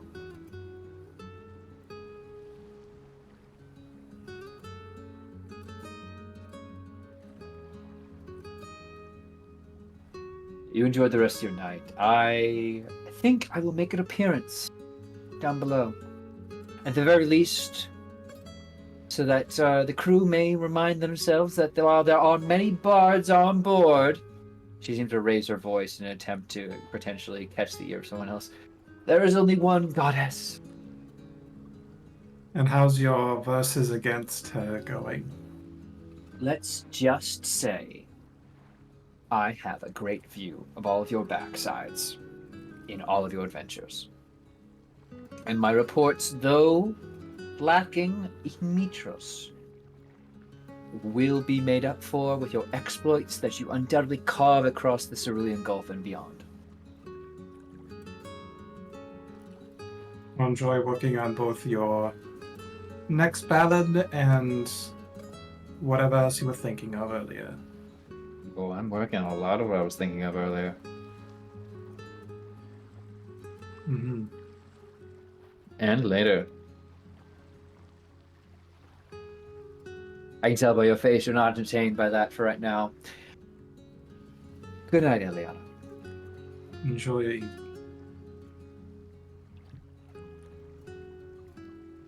You don't know what I'll enjoy, but I will enjoy it.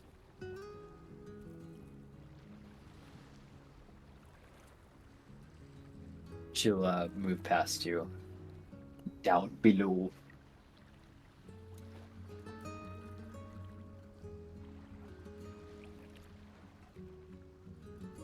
Yeah, I just kind of stay up and we basically switch places. You'll hear from as she's designing says, Captain Sourpuss has validated that I might have her rations as well. Help me.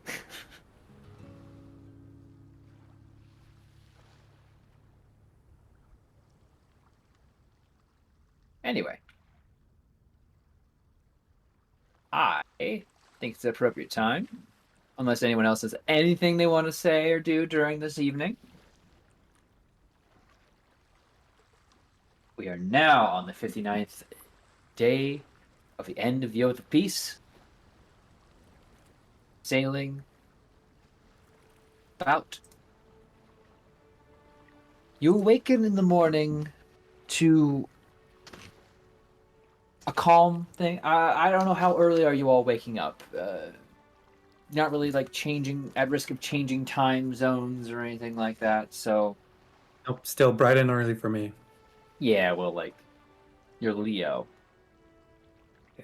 But no, now with everyone in the same room, I will actually go out. I don't want to wake everyone up.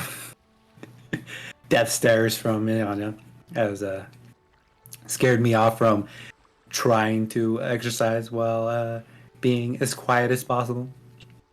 Can't let anyone disrupt the games, bro. Exactly. So yeah, I'm most likely up on top deck. Everyone wakes up to Bullbug and Folon starting their morning workout. Oh my god, that's so true. there is on the deck yelling as they are squatting the rowboats.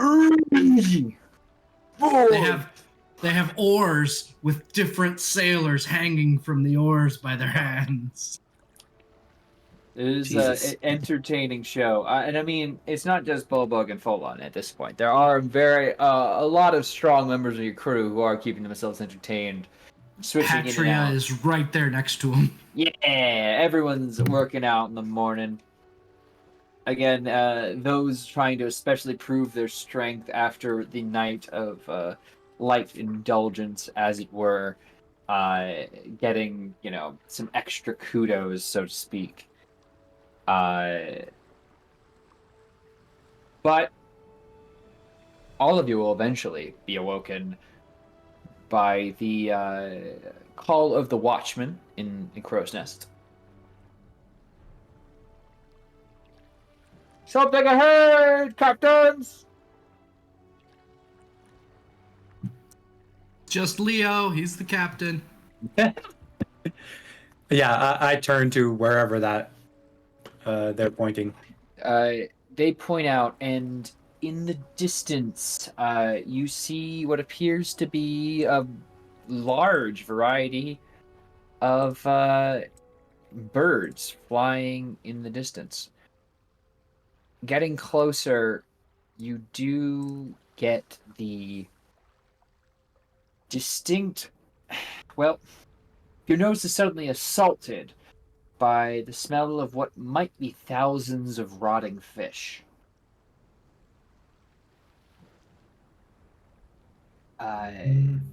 You follow this trail in, and you can see the floating remains of the largest whale you've ever seen, larger than the Mitros itself.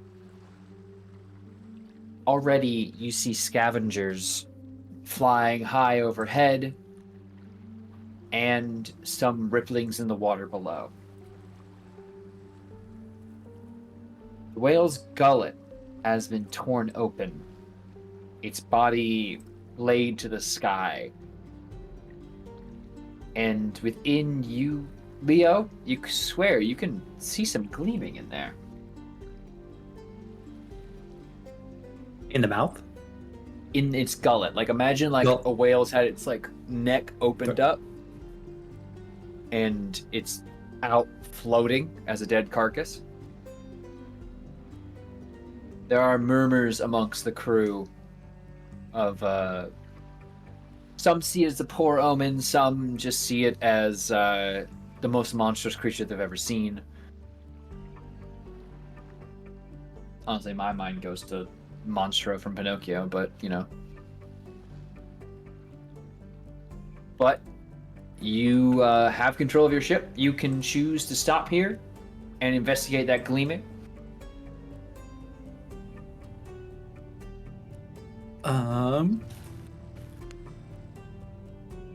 Is any of the chosen up? Oh yeah, we'll come up when there's a commotion. Okay, cool. Yeah, like I tell him to slow down, and then I just confer with the rest of you. It's like, should we check? Like, Check on gleaming that you saw on a giant dead whale. yeah, I don't know. I mean, I don't feel great about bringing the entire ship up, but...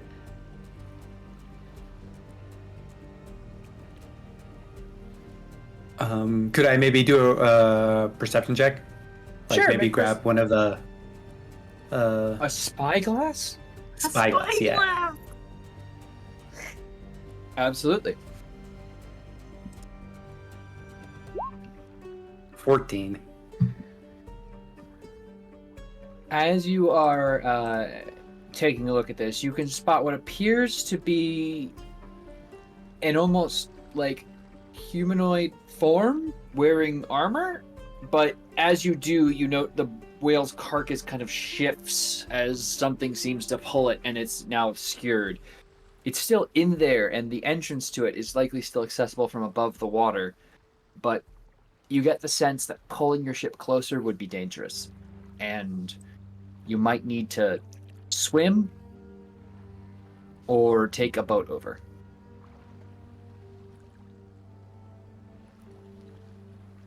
Yeah, Also, fun fact for all my players: you should be able to control the ship token. Oh, Yes, that's yes. cool. yeah, boom. Yo! Well, yeah, I think, yeah, I relay this to the group. I think, yeah, Calliope, you're right. It might not be safe to head over. Or get close with the boat, at least. Wow. Calliope, how are you feeling today? Should we stretch our wings? I could definitely give an overhead view. I say it's a good day. Let's have a peek, shall we? I'm so glad. All right, my two beautiful siren babies take to the skies. I'm gonna see if I can't put you. Flying. I'm gonna see if I On can't. days when we fly, people don't listen to us as well. Yeah, pretty much. Oh my god, I'm huge! I'll put you there. Kind of accurate size given everything. You should be able to control those. If you can't, let me know. But if you want to fly over and make me perception checks, you absolutely can. Yes. And you can do so with a +2 because you have other sirens in your crew who are willing to fly with you. Flock of sirens. Oh no! And A you fly, +2 off a natural fly so 1. far away. Fuck. Hold an Icarus. Well, I hit Nice. the opposite end of things, so we good. There's only 2 numbers on the die. There's only Alright. two We numbers got- on the we die: got- the good one and the not good one. So, I will say like this. Calliope, No, we'll start with Thrynos first. That's a better Oh, one. no. Thrynos, you are, you feel that the best way to access this whale, and especially the part that was gleaming, would be to quickly dive under and in to this pocket that has now been created. That was the gleaming that's kind of been pulled over by predators. Calliope, as you were ducking kind of lower to the water, A giant shark will burst out and attempt to grab at you with its teeth. Oh, no. It's probably gonna be able to. That is a 21 to hit. Yeah, no, I don't think there's anything I can do about that. Oh, wait! I have silvery barbs. I'm gonna silvery barbs that. Re-roll it. Okay, I'll re-roll. Here comes the re-roll. 25. Fuck. Yeah, well, nope, there's nothing I can do about it. Went from Okay. 15 to 19. Okay. So, roll me a d4 for me. Oh, no. This is gonna I'm decide just what direction it determining- fucking drags me into. 2. Maybe. 2. Okay. No, that's good. So you'll take 8 piercing damage as this just Okay. grabs a load of feathers and rips them from your wings. So rude. But clearly, you can both now clearly see these waters are being circled and patrolled by predators. These are hunter sharks, known to the waters of Thylea. But if there is a whale this big, there might be something big waiting, also chewing on this. Mhm. You might remember the hunter sharks as a feature of the very first episode 0 of Oathsworn. Oh my god, that's right. Anyway, they rode in on the ships they were piercing through. Yeah. No, but you are both familiar enough with the situation now that a slight swim would be needed. Ooh.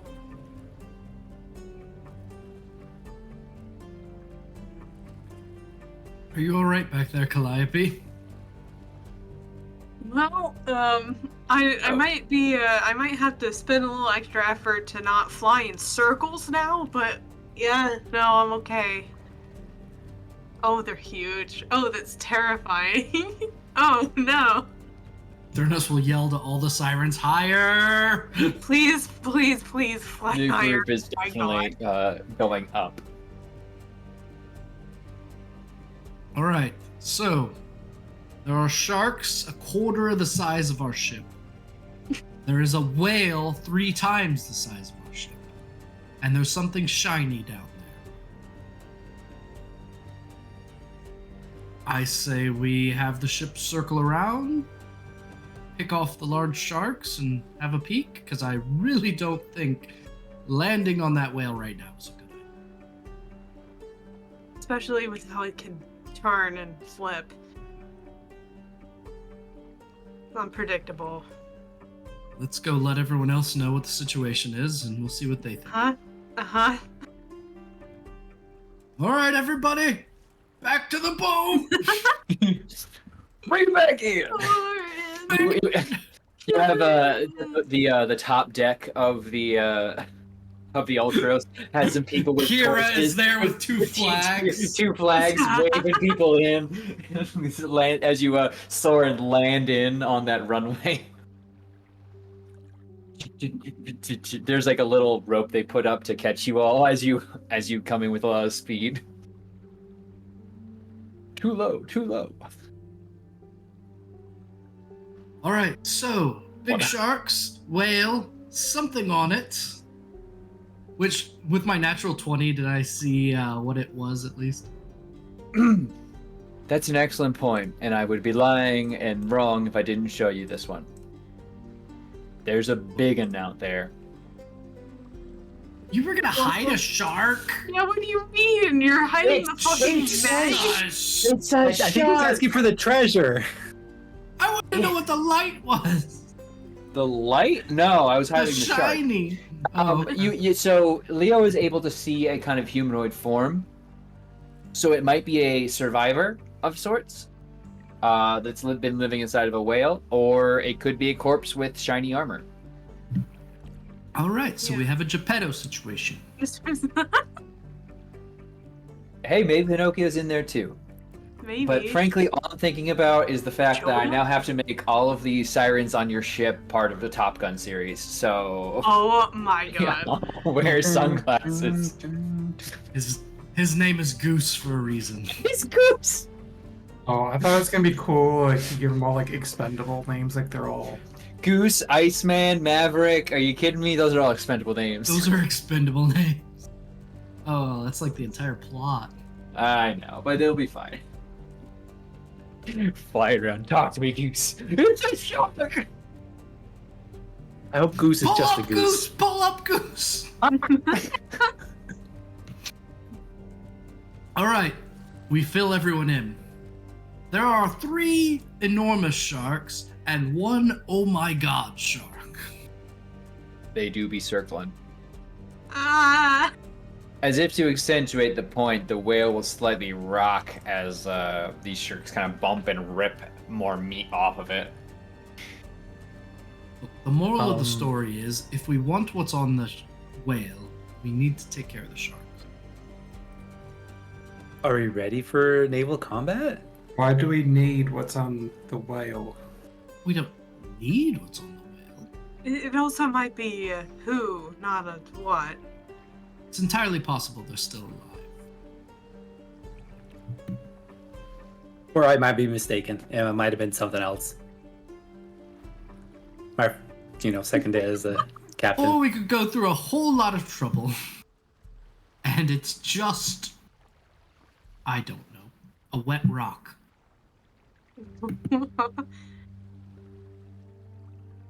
But I think everyone did see a big giant shark get a bunch of feathers.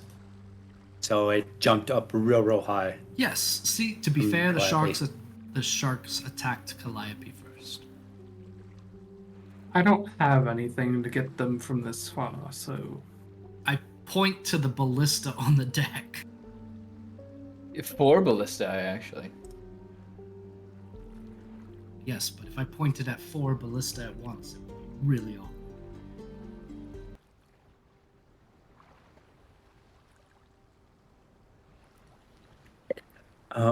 Well, yeah, like Calliope and I can fly up over the top, casting spells down, staying high enough, while the rest of you shoot at the sharks with the ballista. And I'm pretty sure that's more than 20 feet. It's just a trick. It's a trick in the I was eye. like, that's not It's a quite trick in the right. eye.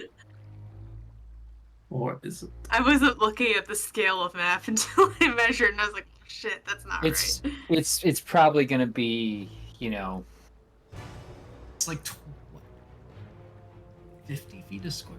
I don't like that the music changed. I had to put on the shark music. Epidemic sounds. Shark waters. So, that's the question. Do we want to get rid of the sharks and find it?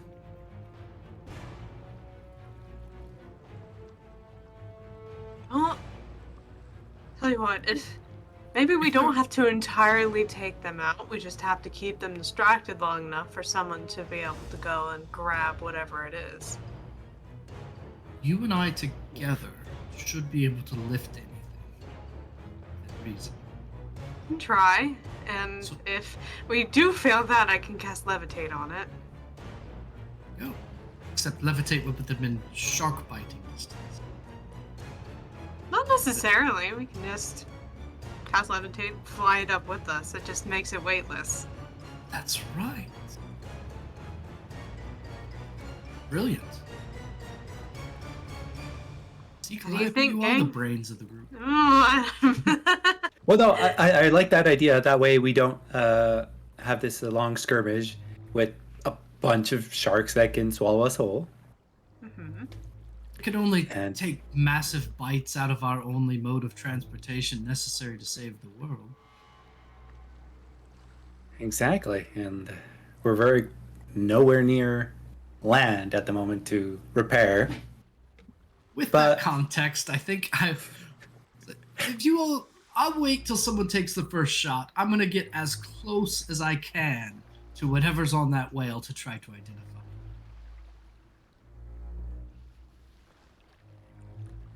Are you doing that now? Yeah, are you heading up? I'll take back off. Oh, okay. Okay. Yeah, like then it's like okay. Then I think IL. What? Everyone to their stations or whatever. Red alert! Well, I guess we're doing this. All sirens to flight positions. Raise Yeah, the like, shields on the starboard! I'm not letting Thrunos just like go by himself. No, Dear you can God. get- No, you I'm can- gonna you be can- hovering there. I'm gonna wait until Oh, we get okay. some. You I'm can just like expressing intent. Some air support. Okay. Yeah. But yeah, no, like if any shark tries to jump, I think that's when we start shooting. Of course. So I have the stats for the ballistae ready. So sirens. All What's right, the plan? everybody, listen up. I want you high enough that they cannot jump to reach you. That big one, I bet it has quite the leap. I want you low enough to entice them. We need to get eyes. We need to get eyes on what's in that whale before we commit the well-being of the ship and the crew. This is so chaotic. Could we dive in and get it? That's the idea, but we're not diving in unless the sharks are. Not waiting for a mouthful of siren. Well, could we run the distraction mission? That's what I just said. Well, you said this is a scouting operation. This is a scouting operation. We trying to get into something. Well, no, we're just trying to occupy them enough. He said distraction with a lot more words. Sorry. All right, we're on it then. We're with you, Red Leader. Wait, look who at, the fuck I is look at Red Leader? Calliope. All right, Gold Leader. You You take this half dozen. I'll take this half dozen. To be fair, it is like red and gold are definitely the colors of your crew. I want Delta 19 distraction runs. Got it? Delta my 19 formation. Okay, both of you. I wish there was a fly skill, but maybe like an athletics or acrobatics to see how well you're taunting. I will gladly give acrobatics. How about performance? 15. I'd take a performance, sure. Oh man, that's better than that one. Oh, well, I'm What's your sorry. performance number? Plus 11 because I'm a bard. If you want to drop the Look, 15 this and is take my a plus second. 11. Look, this is my second natural 20 on this figure out what the hell's in the whale mission. Okay. I want Nice. some damn kudos. Yeah, because if we do my performance, it's a 17, which is better. Oh, I'm sorry. Do you want to keep the same roll? I mean, I can. I don't want you to. Oh no, okay. I'll Roll roll better. the performance real fast. Make a That performance scares roll. me. 30. Okay, you're both able to effectively dodge and move around, giving the appropriate signals that you're about to dive in towards it to bait away shark jaws that jump out. And such to the point you feel that one of you could now try and make a trench run, so to speak, to get in on whatever's in this thing. Yeah, man, I'm fucking going. Let's go. The right spells for it.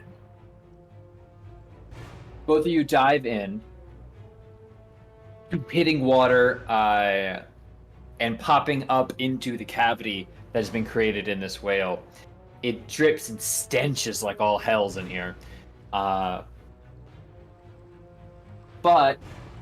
you do find a figure with a hand raised up out of the gore that is the interior of this whale.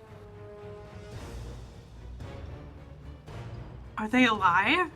Their hand is raised up. It is not Okay, it's like, moving I don't know, currently. maybe something is suspended. Okay. You grab the hand. Yes, I grabbed the hand. It Come is on. stone.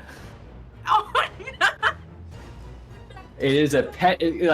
You pull it up, and you see a figure who is petrified to the point of be unidentifiable.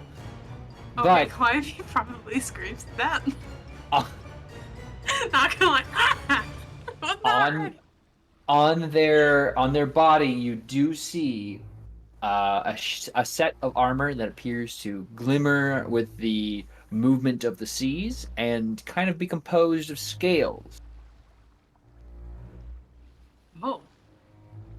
You could make an Arcana check to try and identify what kind of armor this might be. Why not? 14. This would likely be some kind of armor for someone who is accustomed to the sea. Would likely benefit one who wish to sail with some safety.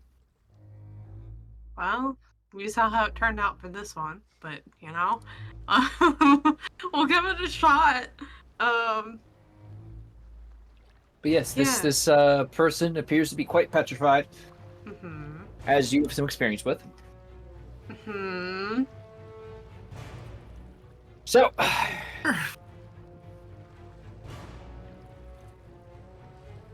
well, yeah, I guess we're just trying to get this thing. So we're like, so how exactly are we oriented with the sky at this point? Like we basically have a roof over us now, right? yes, Or- so you'd have to dive into the water briefly and come out. Okay. Like, you were able to kind of carry yourselves out to with like a solid dive and swim, but now it would be a swim to trying to get airborne out of the water, which Exactly. could provide an opening for a certain thematically appropriate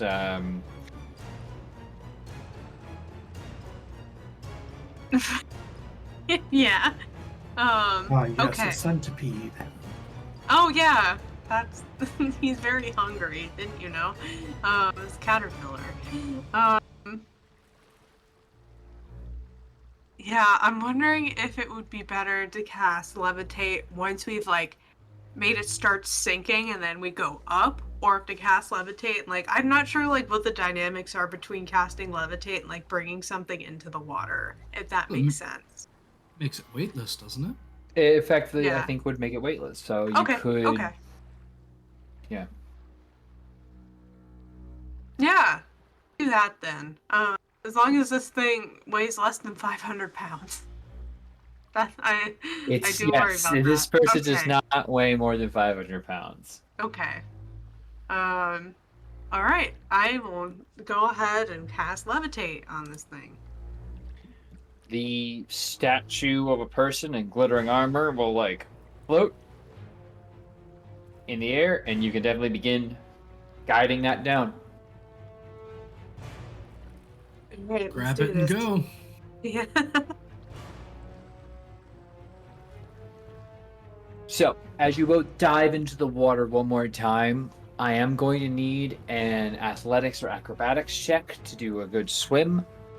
To as you are trying to quickly move and pull this thing along, I assume both of you are going to be kind of like trying to almost shoulder or hold on to the one and get your wings flapping at the same time as you hit water.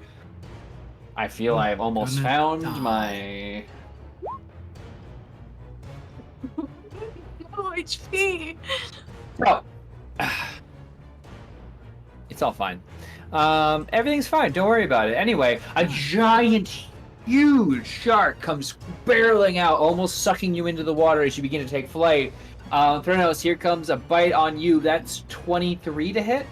Yeah, that'll do. Okay. This is going to be 20 damage. That's a number. Yep. Okay. As it bites you with your basically like your tail feather area, ripping into a significant part of your, getting a lot of like tail, but you're able to kind of push your way slightly out of it. Calliope, you find you are breaking the water, but Thrynos is now lagging behind at threat of being pulled down in by the others. And those on the boat can see this giant shark that's taking it. So if you want to take a shot with your ballista, you can. Yes, I would like to take a shot. Take the shot! Smile, you son of a... Actually, yeah. What do you want me to roll? So it would be a ranged attack. I don't know what that is in my throat, but it's a ranged attack. I don't have range attack weapons. Well, you can roll a d20 and add your dexterity. Dexterity. Oof. Okay. Fun. All right. Dexterity is -1. Okay, so 16 plus 6. Actually plus 7, because you're Nice. manning it and you're a hero. So that is a total of 23 to hit, which absolutely will hit. Please roll me 3d10. Okay. 18. You definitely get a glance. You shoot and fire this massive ballistic bolt at the water, and it skids and definitely collides with this shark. And then as it hits, you realize just how kind of, oh boy, this thing is big. Like you've stuck a dagger into a man, kind of thing, like a butter knife, like. This is butter knife now? Like this is like a big shark. I'm working my way down, you know. It's not toothpick, but you know, it's somewhere between toothpick and butter knife. That's just kind of like hit and collided. Like this thing is big. It's a shish kebab skewer. Perfect. Which means I do need another acrobatics or athletics check from our sirens in order to help fly this weightless treasure out of here. Can What I want. use shape water to instantaneously move a 5-foot cube of water out away from the gills of the shark so that there's explosive cavitation, distracting it enough to help out. It's kind of been hit and turned away, but now your issue is the other sharks are coming.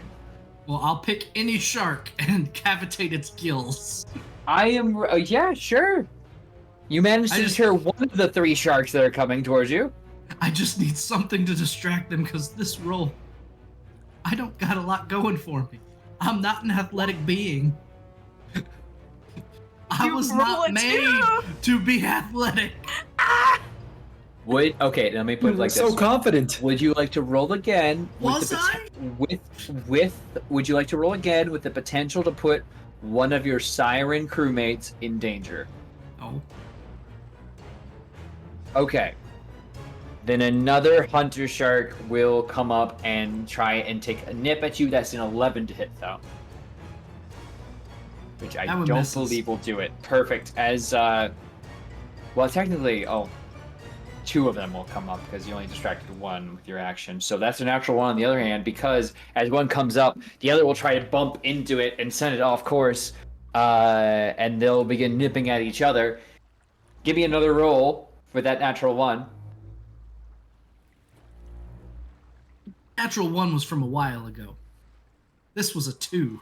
I know, but I rolled the natural 1 Oh, okay. for the shark. So you roll me again, because they gave you an opening by bumping into each other.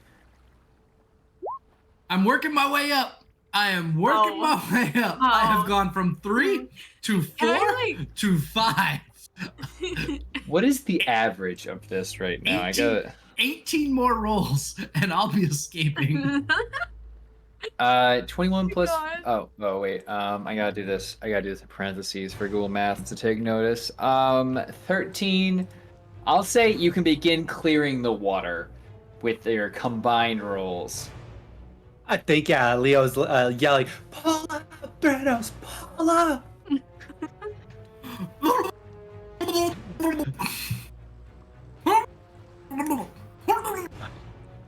Oh my god. You begin flying kind of just over the water towards the ship. The second bolt is being fitted in and pulled back. Pyro definitely helping wrench this thing back. Though you will note he kind of like pauses and stops at one point to like as if to clutch his head as if he has a massive migraine. Hangover's a hell of a thing after Was it Withdrawal. 100 years? Anyway, Just now sobering up enough to get a hangover. it's bad. Anyway, the sharks will come again. Let's do 2 to each of you. Unless you want to elect to have a siren take your place. If I get another turn, can I shape water to distract one again so only 2 come after me? All right, that's fair. We still have sharks coming after me? You left. I'm the We- one I know, it's drowning. like, wait, what the fuck? If you're helping to drag the statue, the person, Yeah. I will need you to also be an odd target. Oh, Because okay. it's a kind of like a 2 carry thing here. Okay. I'm holding us back. Bring in another siren. I'll distract him with my body. So yeah, one is distracted who would like to take 2 bites. Give me 2. I'll take- It'll be fine. No, no, I'll take I 2. have I'm higher fine. AC than you. I have shield. Okay. So, Calliope, roll me a d4 because I got 4 hits here. Okay. I need you to roll once, and then I need Thranos to roll twice. 4. And if you duplicate, you have to roll again. Uh, That's an Twice. 11 to hit you, Calliope. Well, 2 that'll and a miss. 4. Re-roll that 4. You're rolling a 4. 2 a 3. Okay. That is a 16 and 22 to hit Thranos. Thranos is gonna go ahead and shield, so only one of those hits him. Okay, so Thranos will take 11 piercing damage as that big shark comes up again, and you shield yourself. But as you do focus on keeping yourself out of that jaw, another one will bite at your leg. Yeah. Ballista, I want to fire one more time. Yep. Yeah. Do you want to launch one? Actually, if you're Don't both, we have 2 of them Yes. yeah, on you that got. side of the ship? You can both fire one if you both want to be manning. If Eliana and Leo both want to be firing ballista, you absolutely can. We must Yeah, suffer. I'll launch mine. 17 to hit. Oh, plus 6, right? Plus 7, I believe. Oh.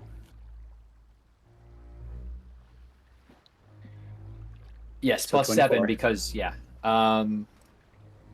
24 to hit, absolutely. Roll me 3d10. 10. 16. Now, which would you like to fire this at? Regular shark or... Was the regular shark attacking them? They were all attacking him. Oh, But shoot. one of them, one regular shark got deterred. The big one tried to chomp on Thranos but got shielded. The other one managed to get at Thranos' leg while Thranos was distracted. Yeah, It's, I want to hit that one. Just like okay. just another one to Here, get I'll out have of. y'all like here. Oh, not the ship. Give me Thranos, not the ship. Okay, cool. We'll do this. Okay. So that would be 16 damage to that one. Definitely sends it scurrying off because ow. Eliana, plus 7. And your dexterity. So 11. Oof. Not gonna quite hit as your shot is gonna go and splash heavily into the water. I need one more check to get this thing above, to get your weight and you up in the air. Are we out of the water? You're out of the water. Can I cast a lightning bolt toward the sharks? Absolutely you can. God. Let's see some dex saves from the sharks, baby. At disadvantage Dex because versus a shark. they're in salty water. Oh Natural- my god. Natural 1, everything. 4... Natural 1, 4, 20, natural 1. So, Perfect. yeah, that'll be twice the damage going towards the big shark. So that's, what is it, 52? It's 52 if it doubles. And then you need me to keep flying. See if I can get a 6 this time. 17. That's a lot better than a 6. So, I need you to let me know what it looks like when you kill a massive hunter shark, as well as as well as one of its companions, while seriously deferring the third one from ever fucking with you again. It's pure desperation.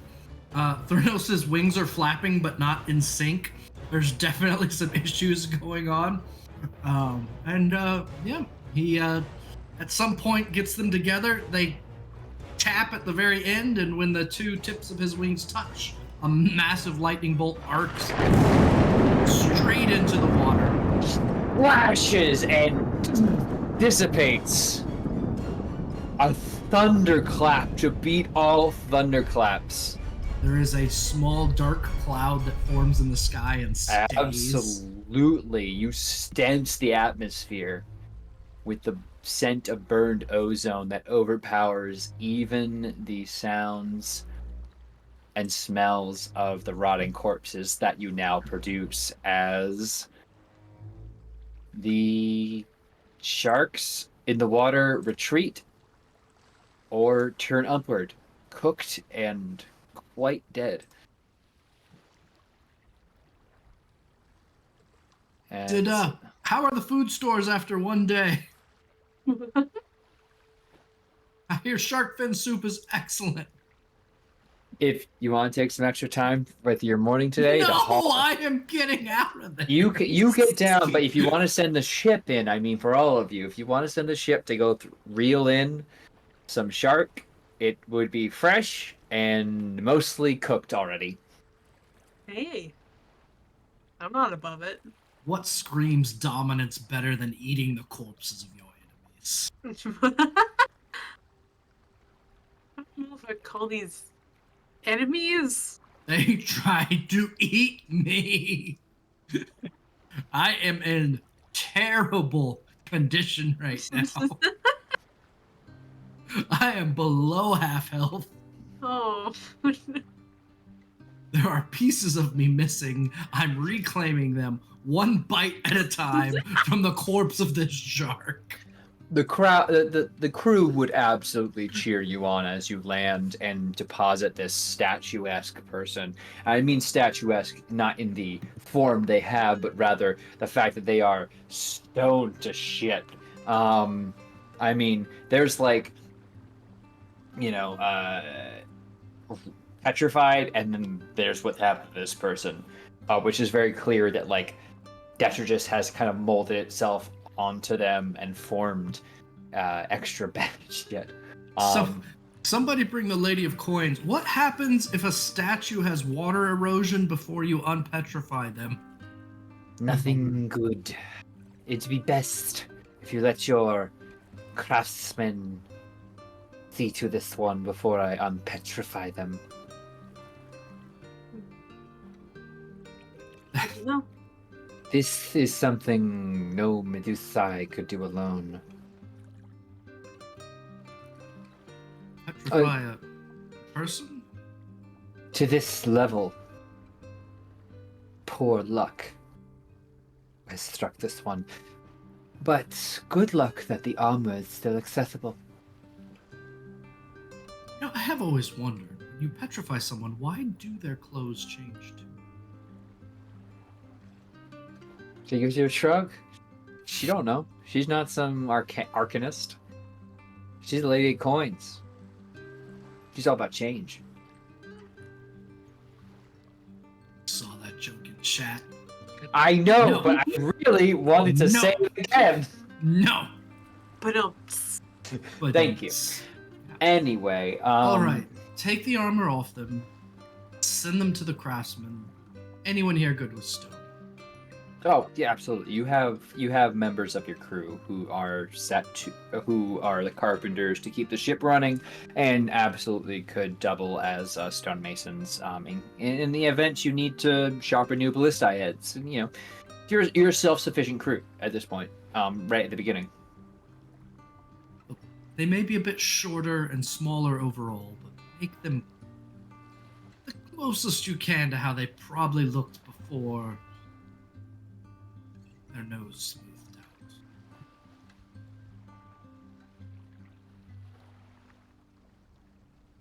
And then in the meantime, I'm just having the ship get closer to the big shark. There are some light boats going out, and they are definitely throwing in and hauling in this meaty cargo. Yep. First catch of the day, boys. You will feast on fresh shark. Honestly, at this point, you kind of have to be like holding the shark next to your ship as you sail in, almost as a pontoon that you can salvage the meat and fats from. Because you now have fats for oil for your candles and lanterns and everything you'd need for light on the ship. You've got all of the meats for eating. I mean, you got some tough hide that your crew can now equip themselves with and be a bit more, and can make sure if they ever need to go on shore with you, they can be armored.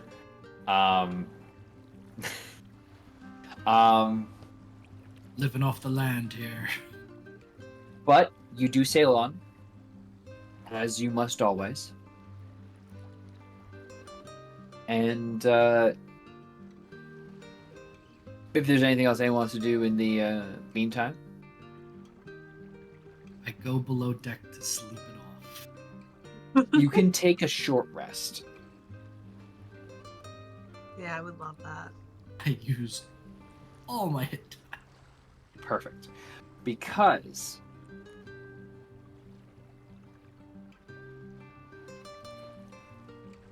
I have to turn to a certain page. Ignore me. It's about... Well, it's a few hours later. The crew is very much still... in their celebration. Moving past and beyond the whale and the tales they tell already. As the call for land is sent out to all the crew.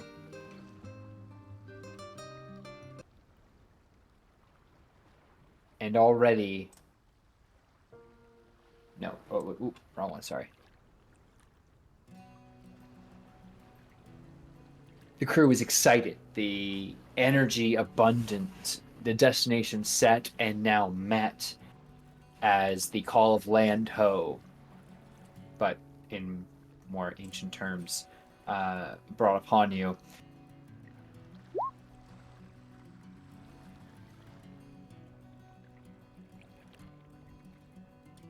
As your ship nears a large isle made up of flat grassland, only occasionally broken by small copses. From your ship, as you sail into this harbor here, you spot strange creatures you've never seen before. Horses, by the looks of them. But speckled? And with, frankly, the longest, ridiculous-looking necks you've ever seen. Oh, about the size of tall trees. The air here is hot and at the same time dry, much different than what you've been accustomed to. Was effectively a large plain lands welcomes you as you come closer to the island of Themis. Now, of course, you are very well now acquainted with the Isle of Themis in which you approach. But the question remains, how do you handle your approach?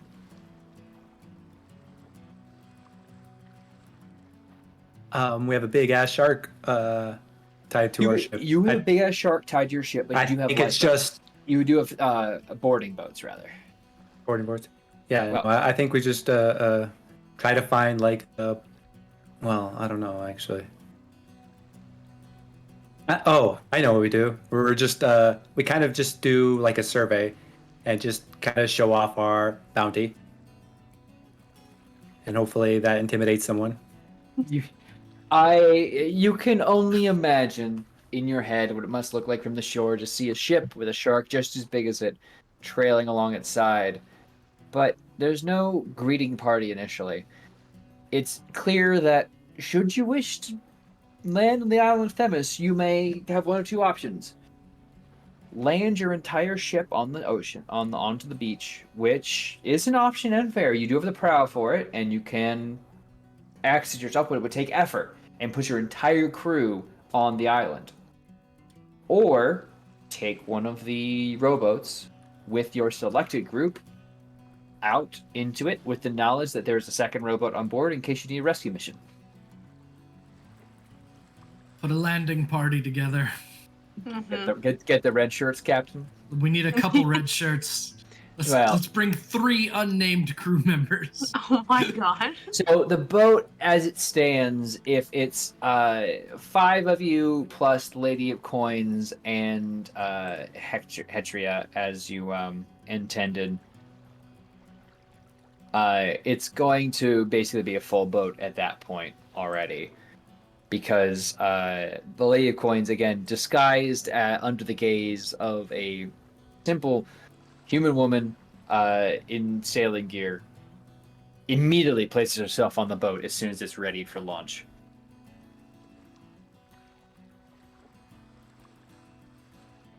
Well, it'll be you, us, and Hatria. Good. We'll be ready then. Will. Anything that we need before we go? Do you have your wits about you? Got a whole pocket full of wits. Again, she'll narrow her eyes at you in person now that she has disguised self on, but like, you know the danger of meeting those eyes. That look you keep giving us beneath your cloak. You do catch on fast. All the mystery's gone now. Let's go. Climb on the boat.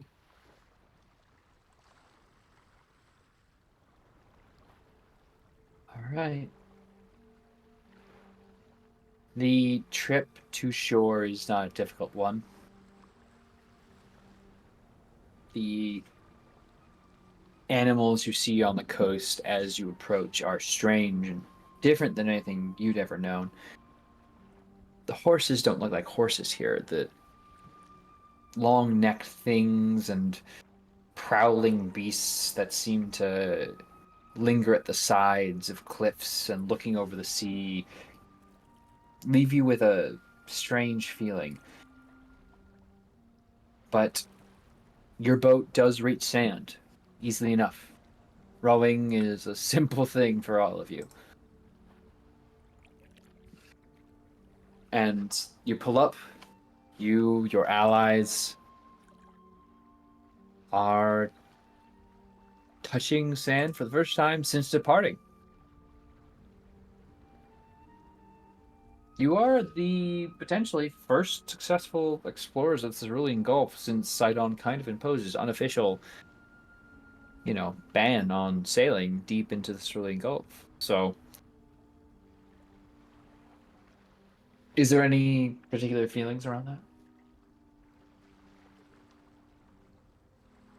I think we should be careful. Yeah.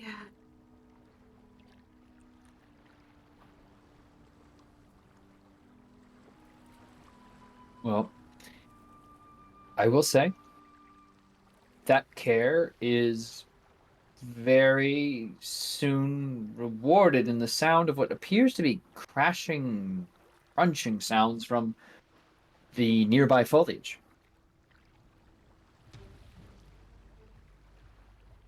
Do you do anything immediately in response? Just be on alert. We don't want to shoot it's like, first. oops to the... We Taking mean defensive no harm. decisions. Who's in front?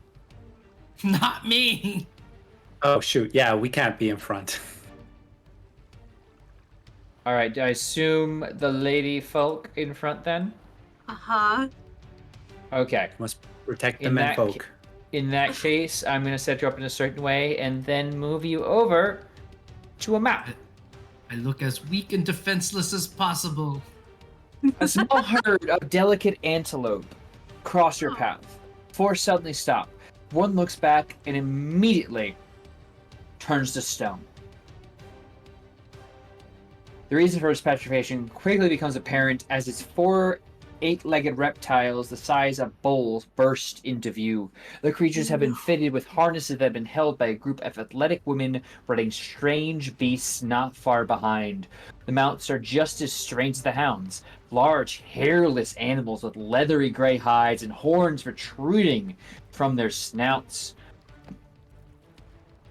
They stop as the basilisks seem to go and begin to crunch off pieces of this gazelle, but their eyes land on you and those behind you as they turn their rhinoceri mounts towards you.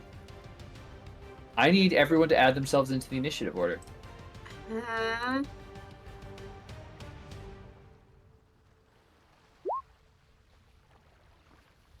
As I get like this weird complicated situation of people and their mounts all set up.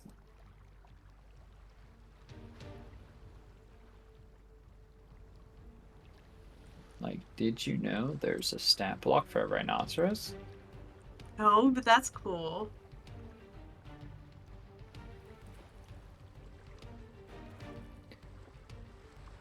Cold hands encounter we never had is two woolly rhinoceroses. All right, everyone in there?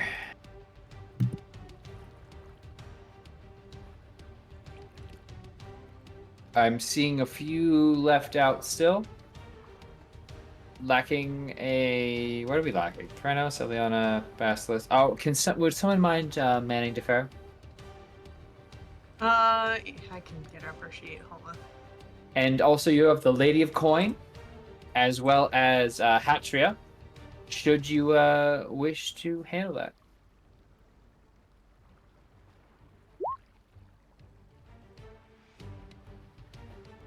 No, I didn't click on her token.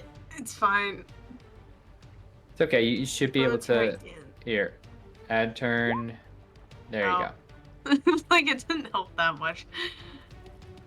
It was about the same. Okay, whoever's controlling Hatria, they can go on your go. Would anyone like to step up and take control of Hatria? I'll do I can do Hatria, that. Okay, never All mind. right, Leo, you're up. All right, cool. Right, Calliope, you're up first. Yeah, no, so where exactly are they? They are over here on the right side of the beach, working their way Oh my down. god, I need to zoom out more. It's fine. The basilisk are busy munching on a frozen gazelle, petrified gazelle rather. Yeah. I mean, do they look hostile at all? Does it look like they're about to hit us They with things? look like they're about to ride in and check you out, like hardcore style. Okay, you know, that's fair enough. That's fair enough, because this is where they live. Yeah, Calliope is going to step up. Well, I'll just go over here, that's fine. And just say, we mean no harm. We come here for sanctuary.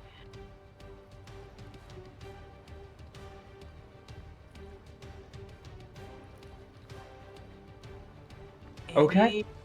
Any reaction? Well, you'll find out on their turn. Would you like to do the same? Sure, she'll also be up here. That's fine.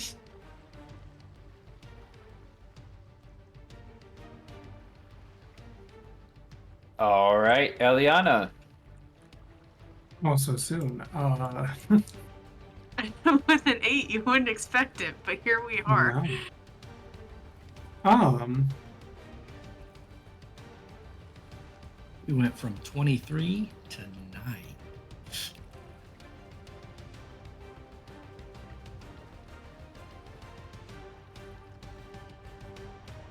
well, I can't get too close to them this round, so I'll have this closer one make a dex save. The closest to you, yes. Yes. All right, here comes the dexterity save from them. That's going to be an 11. Oh, the basilisk or the Yeah, Amazon? the basilisk. I gotta make a different dex save because they are less dexy. That's going to be a 5. Alright, I'll have 6 radiant damage. It will skitter and cower uncomfortably from its meal of petrified gazelle, and then focus attention on you. While the rest of them are quite content to continue munching and crunching on that gazelle. This one is going to try and get in all on your business. And it will take a double move to get to here. Goodness.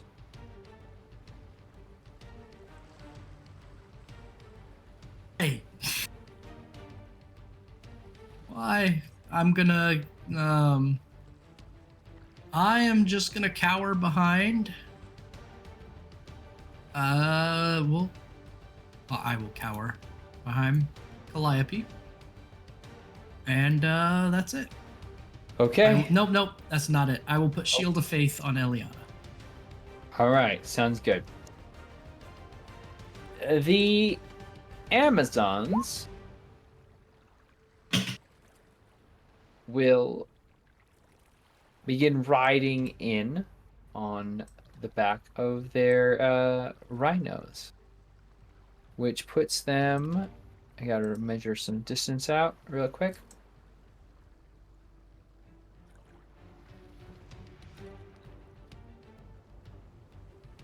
Right about here, and right about here.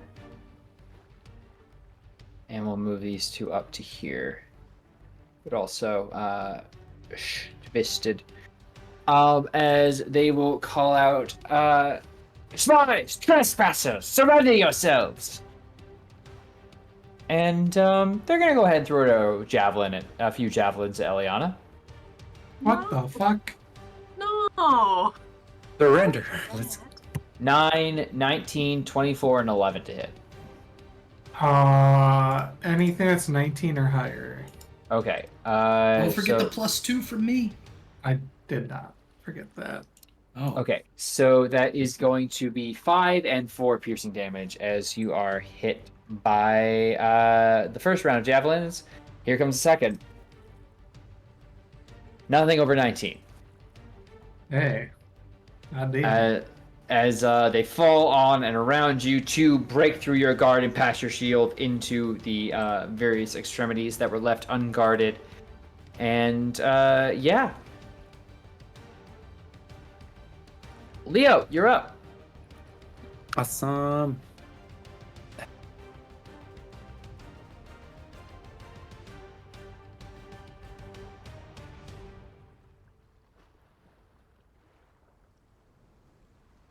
I was gonna cower, but I think now that they're attacking, I cannot do that.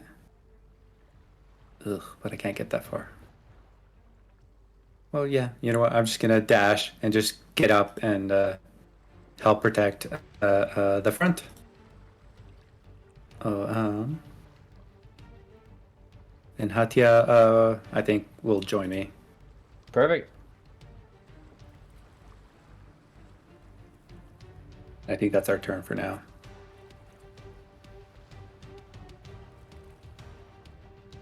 Okay, and that's it. That is it. Okay, Calliope, you're up. Also, who's controlling the Lady Coins? Or Moxena? I can do that. Okay. All right, Theranos, you're in charge of the Moxena now. Moves on your turn. All right, perfect. Calliope. Okay. Yeah, no, you know what I'm gonna do? I'm gonna walk up here. I'm just gonna cozy my way up here.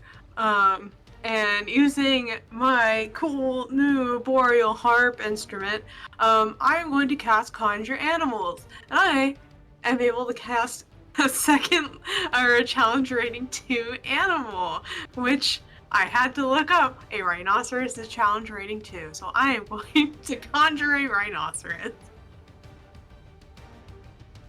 You know, thank you for picking something I have the mini for already. Yeah. All right. So I'm gonna make this generic and controlled by all players. Yes, very good. So you should have that in front of you. Great. Does it get its own initiative or? That's a fantastic question. Let me see really fast. I have to roll initiative for it. Okay. Yeah. I will add its own turn and then I'll roll initiative for it.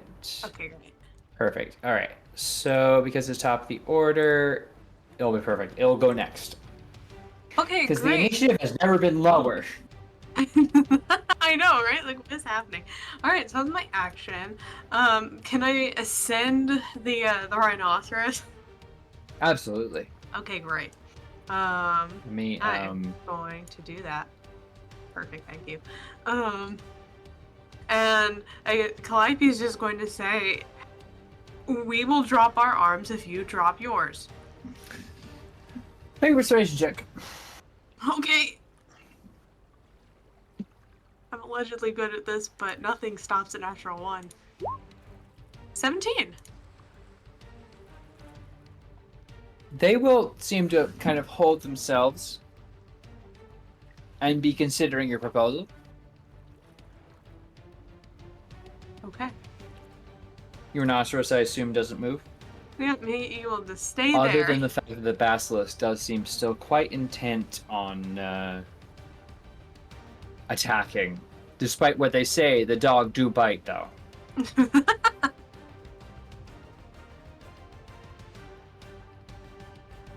Yeah, I mean, like, if it's threatening the rhinoceros, like, can I have it, like, hold an action to attack if the basilisk of course. attacks it? Okay, great. Perfect. Perfect. What would you like the Pharaoh to do?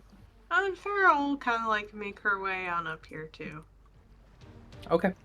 Eliana, that basilisk seems to want to be attacking you. Do you want to keep your eyes open? Yep. Okay. So, yeah, go for it. Need a con save. If you keep your eyes open, yeah, con save. 22. You're fine. Calliope, I guess technically the same to you, but you would have known basilisks by now. Okay. You could have theoretically done that all without if your eyes open. Exactly. It's like I'm not looking directly at it. Like I kind of. Well, give me a con save still, Oh, but with I'm advantage. So bad at them. Okay. Natural 20, you're fine. So much better than an 8. Okay. Please don't do this to me again. 26.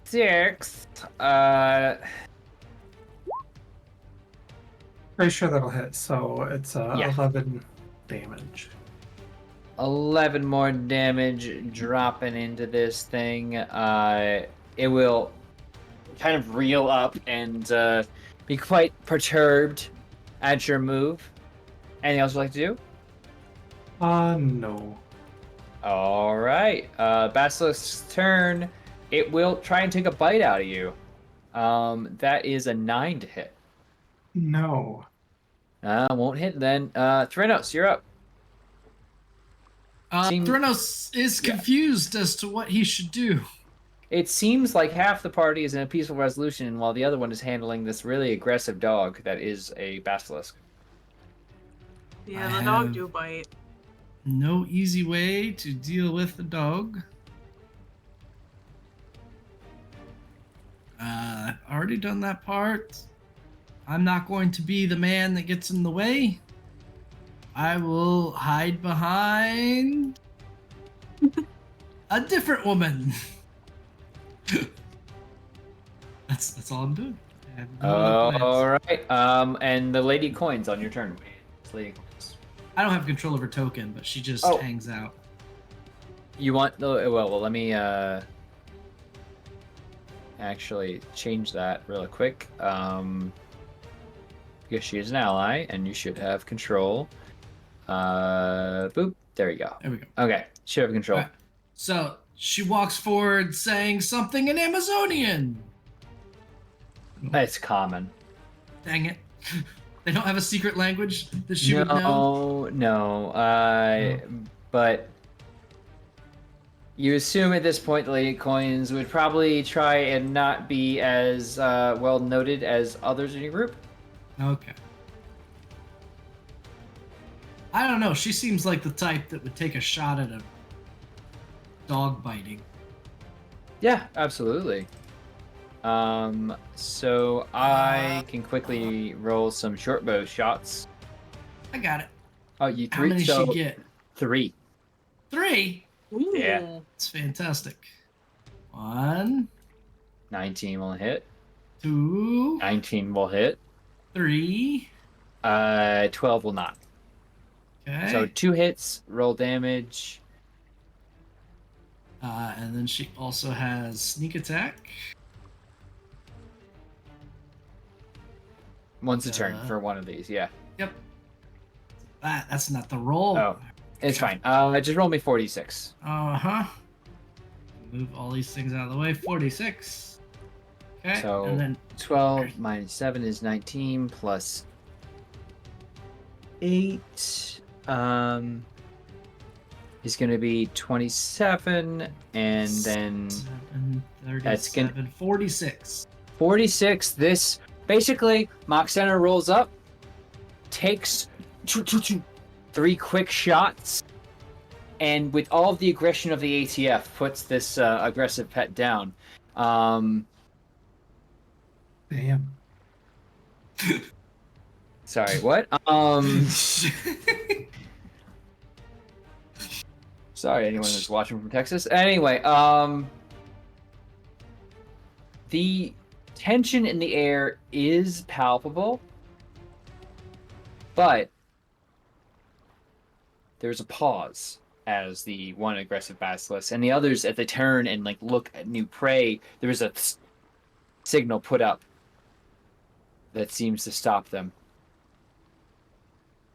What is your business here?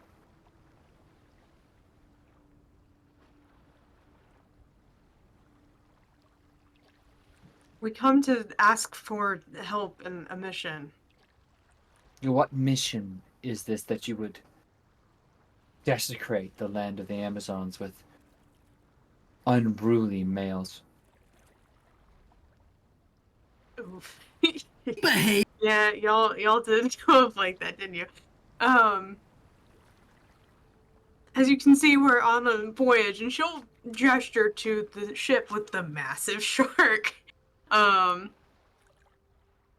apologize for their behavior. They're usually much more well behaved on deck.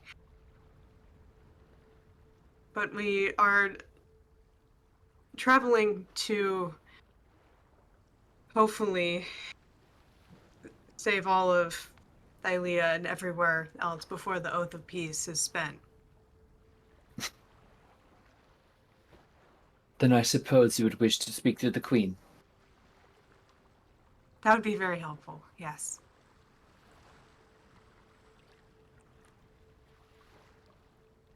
Then you will be brought to her. You will follow us. Please lead the way. They lead you inland. towards what is very clearly, after a hour or so travel through heavily jungled, which is to say very strangely treed forests that seem to creak and move with energy the likes of which you've never seen. A fortress breaks the hilltop. A castle, an impervious structure by the seams of it, without walls. For you know, an Amazon does not need walls to protect herself. And as you approach the Queen of the Amazons, Thylea the Sixth, that is where we're going to call tonight's session. Welcome to Themis, everyone. Reminder that Johnny don't surf. I'll say that on every island I can remember to do so. But you have broken land. You have found a thread. And we'll see how far you can follow it, because you got a lot of hot daggers in the fire in this island. I'll tell you what, you picked a humdinger of a place to start your journey, Chosen. And I'm so excited. But with that said, as we close things out for the evening, thank you so much to everyone watching. But before I go and give you all these wonderful little moments, why don't we go around our proverbial fire once more and let those who witness know who we are, who we represent, and where they can see more of the works we do. Beginning, of course, with the one who stokes the fire of those who introduce themselves. That is Comrade Crash. Hey. Yeah, Comrade Crash. I played Leo Dracos, the human paladin, Oath of the Dragonlord. Yeah, you just find me here for now. So I'm just gonna pass it on to Sir Hecla. Hi everybody, it's me, Sir Hecla. I'm here on your screen, and as per usual tonight, I played Calliope, the Siren College of Epic Poetry bard, who walks the path of the Dragon Slayer. You can find me pretty much all over the internet at Hecla, including Twitch, Itch, I guess Twitter. I'm on Blue Sky more so at this point. Everywhere else, just find me. It's the best place to figure out where I'm going to be in the TTRPG space next, because I tend to wander just a whole lot. Most notably, I'm going to be on fall break for a lot of this week. School has finally relented, but you can catch me on Friday. I'm actually two places. At 1 p.m. You can catch me over on Sword and Key playing Drama Llamas. We're going to be a bunch of llamas in a cooking competition, like reality TV. It's going to be great. I'm so excited. It's going to be a really good time. Then later that evening, you can catch me over on Singularity Roleplay as we continue our Chronicles of Darkness SCP style campaign. It's really fun so far. We left off on a bunch of killer teddy bears, and I might be a little bit scared. It's fine. On every Sunday, you can catch me over on Indoor Adventures playing Apocalypse Keys. And I especially want to shout out the 24th of this month. I'm over on Exquisite Corpse Presents playing Triptych. It is a game where we are all a bunch of artists who are harboring one big secret, and the story is about somebody finding out that secret and maybe bringing it to light, which we don't really want to happen. So it's gonna be juicy. The drama, it's gonna be so good. You won't want to miss it. But yeah, that's enough for me. On over to HP. Hello, I'm Last Hit Point Hero, and tonight I played Thrynos the Siren Sorcerer, who walks the path of the Demi-Titan, and apparently barbecues sharks now. You can find me on Cold Hands, Warm Hearts every other Friday right here on this channel. And that's about, if you find me in various Discords, we just started Fandelver, or I just started Fandelver with my family, and my 11-year-old and my 8-year-old, or 9-year-old now, she just turned 9, had an absolute blast. So that's been hysterical. The 4-year-old wanted to play too. So yeah, he declared that the goblins drugged them to the Goblin Tower. Well, they captured him. We'll see where they took him. They took him to the Goblin Tower. Okay. So that's what I'm doing with my time. Aww. On over to Tony. Oh, hi, I'm Tony. I played Eliana Legide. You can't find me anywhere anymore. It's fine. I've disappeared into the ether as per the prophecy. So, I'm just a figment of your imagination. But I'll be here next time, probably, maybe, perhaps. You better What you gonna do about it? not flirt with you if you don't show up. Oh, darn. As you love it. You love Kira, don't you dare. You'd hurt my feelings more than anyone else's. But also, Tony, you're a very talented creator. You should be in more things. You should make that happen. I'll think about it. You better. Is it me then? Tony, It may is I you. have this? Thank you. Hey everybody, as you might recall, I am Turk or Turk accented upon whichever altar you wish to lay love down upon. I have once again had the distinct honor and privilege of being your DM for the evening with Oathsworn. I think it's worth noting that when I started this campaign, I was kind of like chatting with a girl on Hinge, and now it's been 2 years into that relationship, and so thank you, Oathsworn, for being a real impressive like first hit. All right, that's all I'm saying. The chick magnet that is posting your Twitter, your Twitch TTRPG stream on the internet on Hinge. You'd be surprised how many hits it got. But anyway, hi Lonnie, happy anniversary. It is actually no shit 2 years since our first date. Anyway, so thank you to Lonnie for letting me be doing this during our 2-year anniversary. But also, thank you all for hanging out. If you want to see more of me, I bounce between Neon Lights here and Lost Caravan. There's no way I can close these credits by the time that music goes back out again. So I'm going to do my best to hit an epic point just by letting you all know that we appreciate and love the fact that you watch our streams. We know there's so many other awesome storytelling moments going on right now, but the fact that you're spending this time live with us means all the more. And we truly do hope you join us next time. Sickness and life willing, because life comes first. But dang it, I love it when we all come together and can play some Oathsworn. This has truly been one of the great joys of my life to run. And these RP things remind me why. Beyond that, take care of yourselves. That goes to my cast as well. You're all incredible people who make this so worth being a part of. Remember that a crew is not judged by how they fare under fine weather, but rather the storms they face and weather in their hearts. And that even the gods are bound by oaths and prophecy. Thank you all so much. We will see you next time. I hope seas and skies bear you a fine voyage. And good night. Shell, could you please take us out?